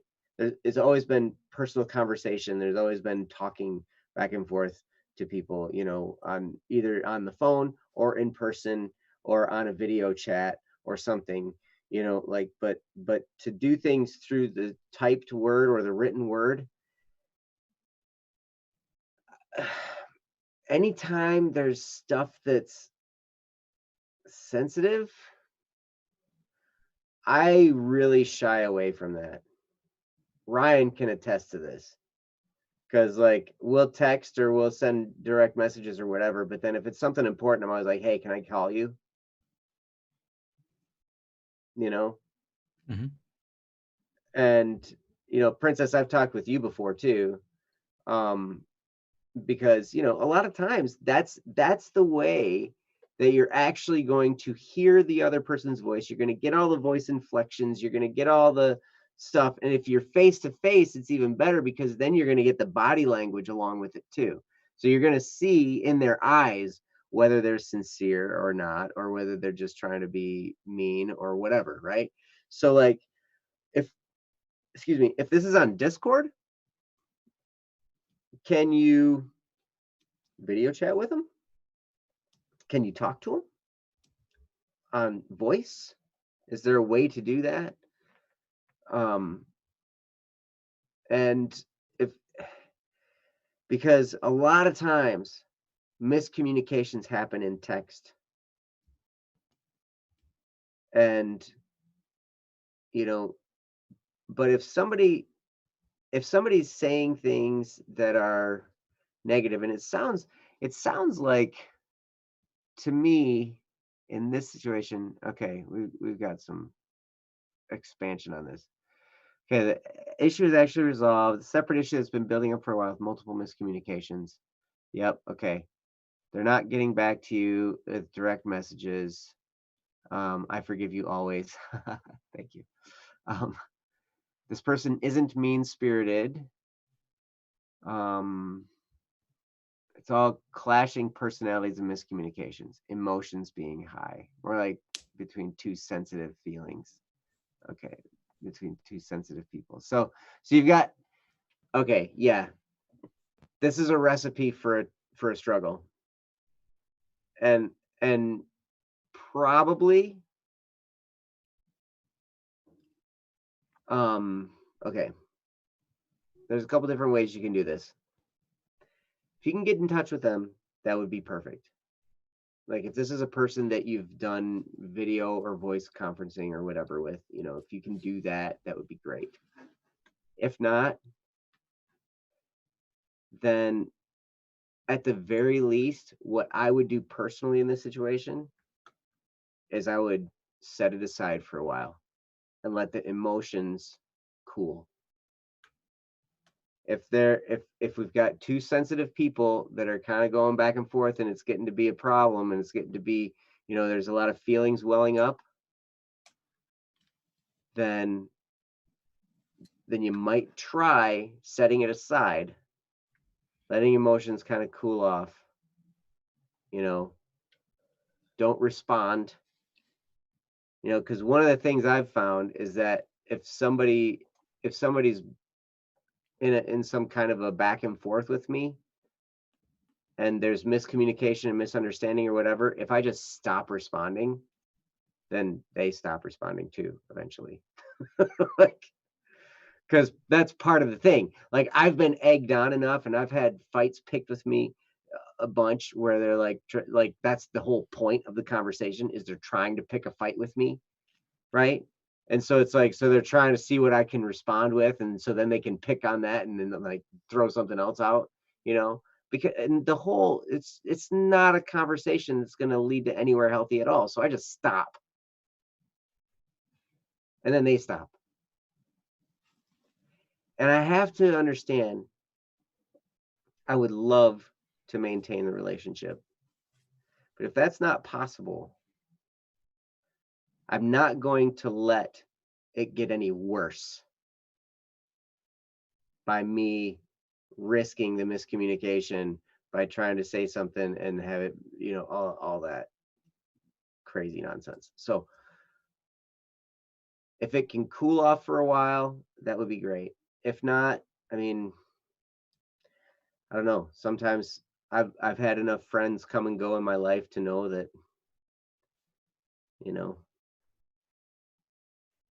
uh, we're probably going to survive. So anyway, with that, I'm going to turn it over to Ryan.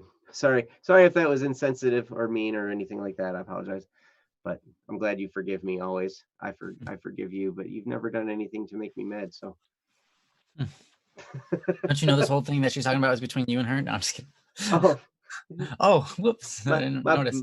my Yeah. bag. My bag. My bag. Oh, that's my bag right there. Yeah, sorry. My bag.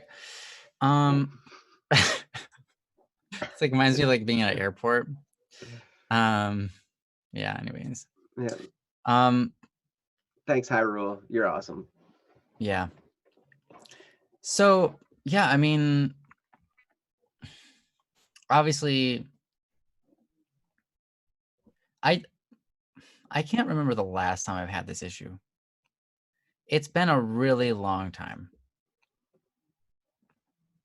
Personally, I've been able to either make friends with people that I'm around, if not, figure out how to do that in through different methods. Usually, like it's always been, it's not about how I look to the person; it's about how they feel when they're around me. Hmm. Yes. Sticking to that really helps a lot. So going out of my way to edify them, whether they'll see it or not, speak highly of them, and then engage them in the points that they make that are important, that are good. If I see them type in text, I'll respond, not necessarily directly towards them, but in agreement with them. Like, this person is right, blah, blah, blah, blah, blah. Because then by responding to their comment, letting them know that you think they're right, you don't talk to them, but they feel like you're on their side. And so you don't end up with the conflict of, hey, you and I are talking. Instead, you end up with, hey, we're both on the same side talking to someone else. Mm. And that usually helps a lot to recover a relationship. In fact, if you haven't done that, or if you've done that a little bit, I would encourage you to do that. If you see this person typing, saying stuff, be on their side with what they say, but don't talk to them. Just talk as if that they're right with whatever they're saying. Mm-hmm. Or usually, if need be, I'll private message them. If they don't respond, I can't do anything, so I won't worry about it.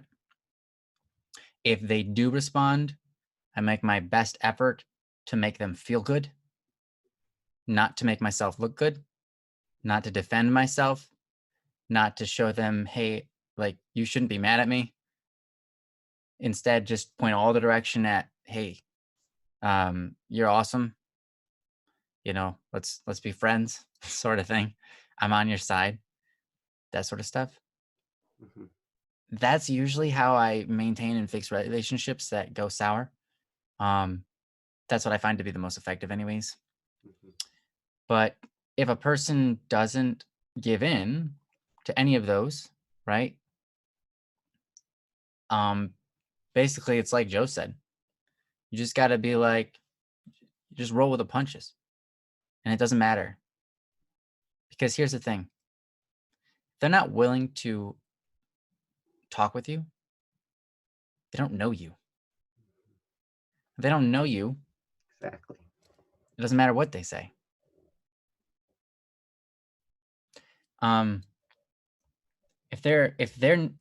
If their heart isn't set on making you happy, if their heart is not set on making life better for you and so on, then their heart is not for you. Their heart does not have anything to do with you. So don't associate it with it. Right? You don't go into, like, you might, okay, so as like a weird example, a campfire. It's really nice. Campfire is really nice. You go to the campfire, you sit around the campfire, you're enjoying it. Gives you warmth in the winter. It's like, yeah, this is great. Mm-hmm. Burning house, very different. You don't go sit around a burning house and being like, oh yeah, this is great. Let's get inside. Marshmallows. Yeah, those are two very different things.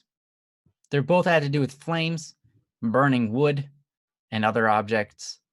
But they're not the same. If her heart is for you, it's warm. It's good to be around that. You don't want to be around a burning house. By the way, I know, because it puts all sorts of gross, poisonous chemicals in the air, because you've got burning plastics of all different types, burning rubbers, burning other like weird resins and woods, and everything that is in the house is burning and poisoning the air.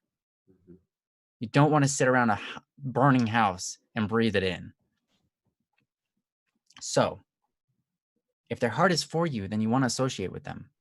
If their heart is not for you, they don't respond, then don't associate with them. You don't go out of your way to do so.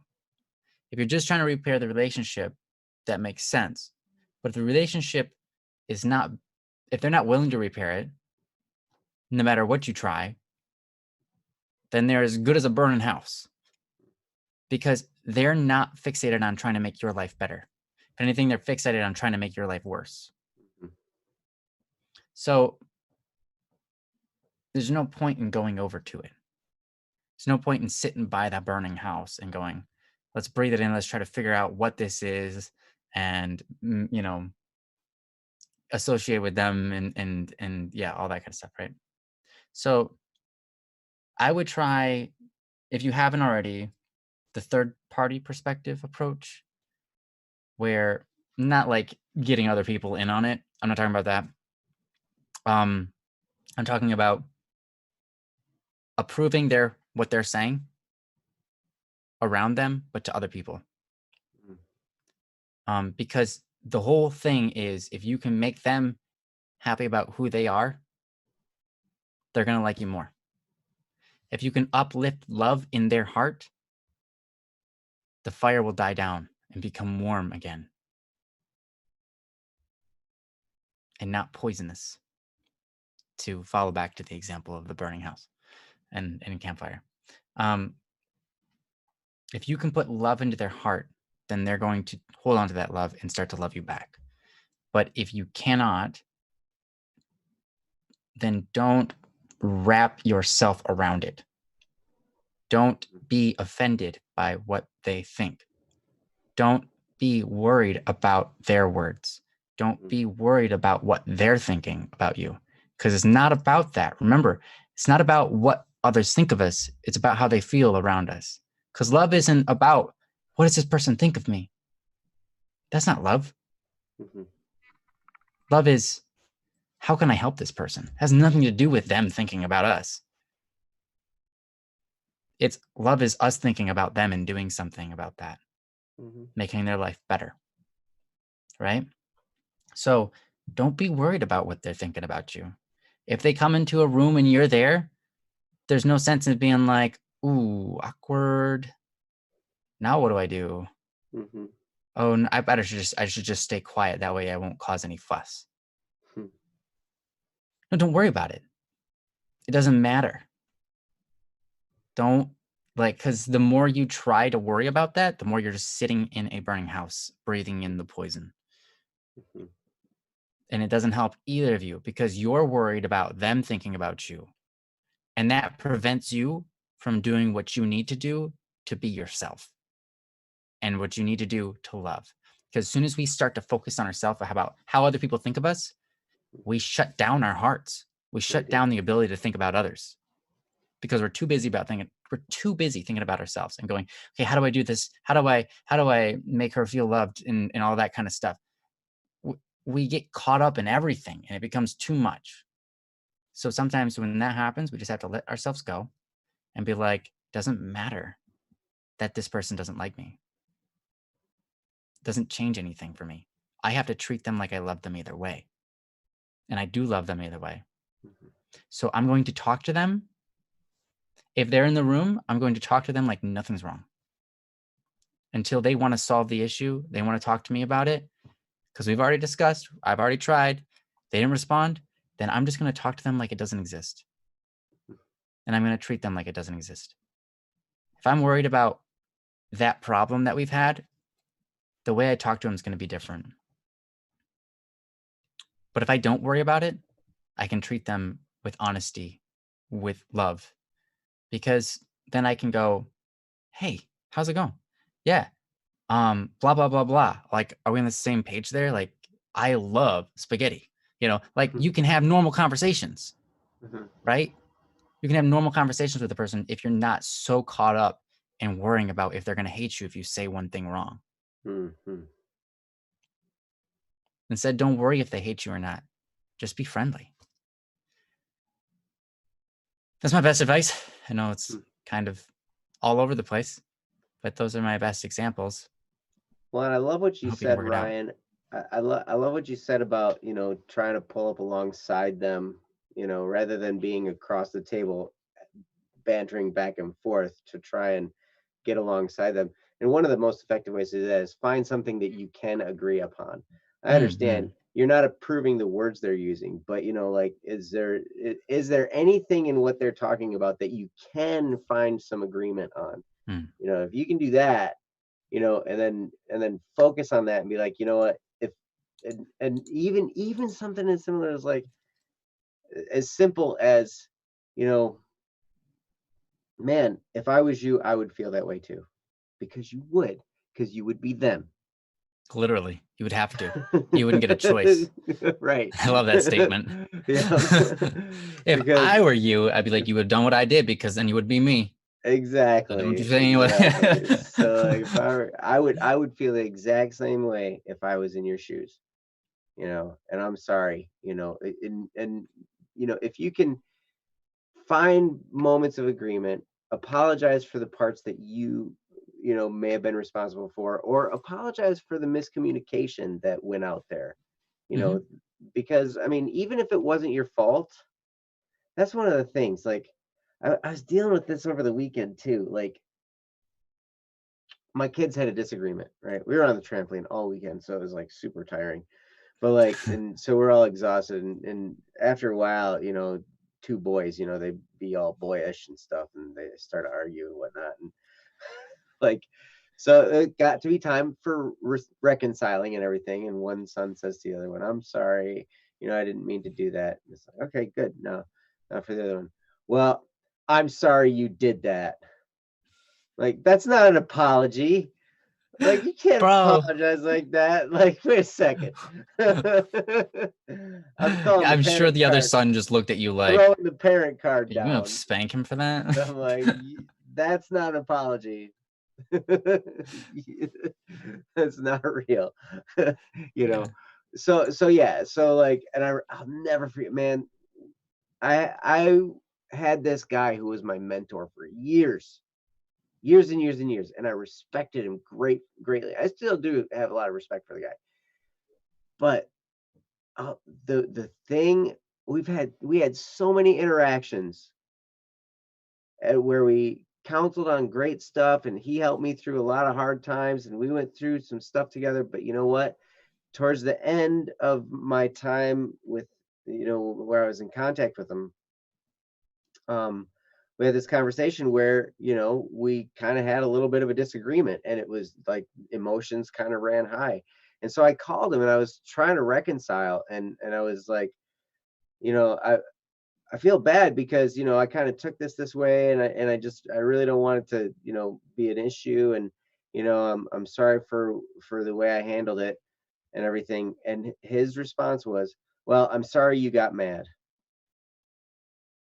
And that statement sticks with me more than anything over years and years of working with this guy. That's the one that I remember the most, because it stung so bad. And it was like that, like, that's not an apology. And it just made it worse. It just made the wound fester. So at any rate, that's that. Yeah. Welcome, Keaton. So, hey, Keaton. Yeah, I think, yeah, I mean, honestly, that's so true too, because there's many times where just like the end of a conversation, if they're sorry that you got mad, it's just like, why did I apologize to you? Right, exactly. It just leaves you a sour taste. The best thing you can do at that point is just like kind of just like give up and just move on. Yep. So like, sorry, dude. Like, we're done. Yeah. So anyways, hope that helps. Obviously, we gave a lot of examples. Probably a lot of it you've already done. But if any of those things are new to you, give them a shot. So yeah. You're amazing. We know where your heart's at. And here's the thing to remember. You know the truth. No matter what slander people throw out there about you, no matter what kind of things they come up with, no matter what kind of misconceptions they have and propagate throughout the world, you know the truth. You know where your heart is. You know that. And the people who are close to you also know. They know your heart and they know the truth. And if they were around, if they were through this situation, they would see it as well. And really, the truth has this amazing way of finding its way to the surface. A lot of times, it just takes some time. Just takes some time. And people will hang themselves, like in the, not literally, but like in conversations and whatnot. Like they will just, they'll be going and blasting and whatever. And then before you know it, like people are just kind of like, no, that is totally not how it is. And you will have allies that are kind of on your side on this. And you might just leave it alone. And then other people will handle it for you. Yeah. I mean, you can kind of get an example, Princess, in one that, you know, I've dealt with in your life. You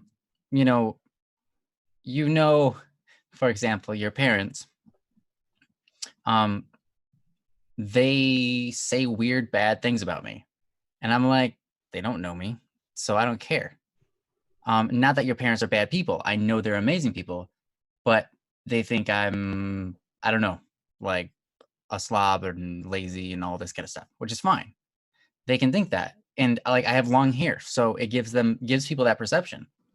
People, I've had the experience of people looking at me like, oh my gosh, he has long hair. He must be like a hobo, or he must, not bathe. He must be, this kind of person, that kind of person, whatever. And I've learned through experiencing that over and over and over, like Joe was saying, having to be on the end of criticism for so long, that isn't criticism that isn't justified, right? Yeah, people just saying bad things about you, even though they didn't take the time to figure it out. They don't have their heart's not in the right place for that moment, right? I've experienced that enough to where when people say bad things about me, my instant response is basically just like, that's okay. They could say that. Just wait till I meet them. They'll change the way they think about me, because my heart will show, and they'll understand, oh, I like this guy. And that's because I'm not going to worry about what I look like. I'm just going to make them shine. I'm going to do my best to talk to them and make them shine, because I care about them. And once they realize I care about them, they're going to care a whole lot more about me. That's just the way it goes. Ryan's beard never does make me think of Amish. Thanks, Tara. You rock. You should get a beard. Too. But your haircut doesn't look Amish though. You're right. I don't have the Amish. I don't have the curls that go like that. That's right. And my hair is not brown. Most Amish. Well, there are blonde Amish people, that's for sure. But anyways, yeah, I've had that for a long time. Just because of the way I look, or something someone else said about me, or because of my status as a, musician or whatever. People assume things that aren't good. They do. They don't get the full conversation, or they block you out and they don't want to hear it. Eventually, they'll either come around because they get to know me, or they'll never know me. And I'm fine with either. If they come into my life, I'm going to love on them, and I'm going to show you, hey, you're awesome. And they're going to go, wow, this person's awesome because they think I'm awesome. It's just how it is. Because I genuinely like them. as a person, even before I know them. I know I'm going to like them because I can find things in someone that I like. I always can, Yeah. always, and that shines. So, sometimes you just have to have that fortitude of like, it doesn't really matter what they say, and sometimes you just have to go through people bashing on you enough to get to that point where you realize the main person that the main person that matters in all of this, God, right? He's not bashing on you. Right. So don't bash on yourself. And when other people do it, that's not godly. So it's not truth. Therefore, it's not holy. Therefore, doesn't matter. We're wasting our time if we're focusing on it. It's better just to love them, whether it be close up or at a distance, doesn't matter. And just carry on with our lives, you know? Yep. And if you take the long view, it helps. Mm-hmm. Take the long Yeah, point of view where take it's the long like, view. okay, how long is this going to matter for? Is this going to matter in a year? Is this going to matter in 5 years? Is this going to matter in 100 years? Right. And then what is going to matter then though? And then try and think about that. Mm-hmm. That's always helped me out a lot. But anyway, Princess, thank you so much for the topic. You're amazing. Mm-hmm. You Yeah. know you're amazing. Yeah, you know it. You rub it in our faces all the time. You do. Because you're just there and you're like yourself and you're amazing. So You're like, I'm Princess and I'm awesome. yeah. Uh-huh. She does that and she puts chips on her shoulders when she does. No, I'm just kidding. Of course she doesn't. I know, Princess. You are very humble.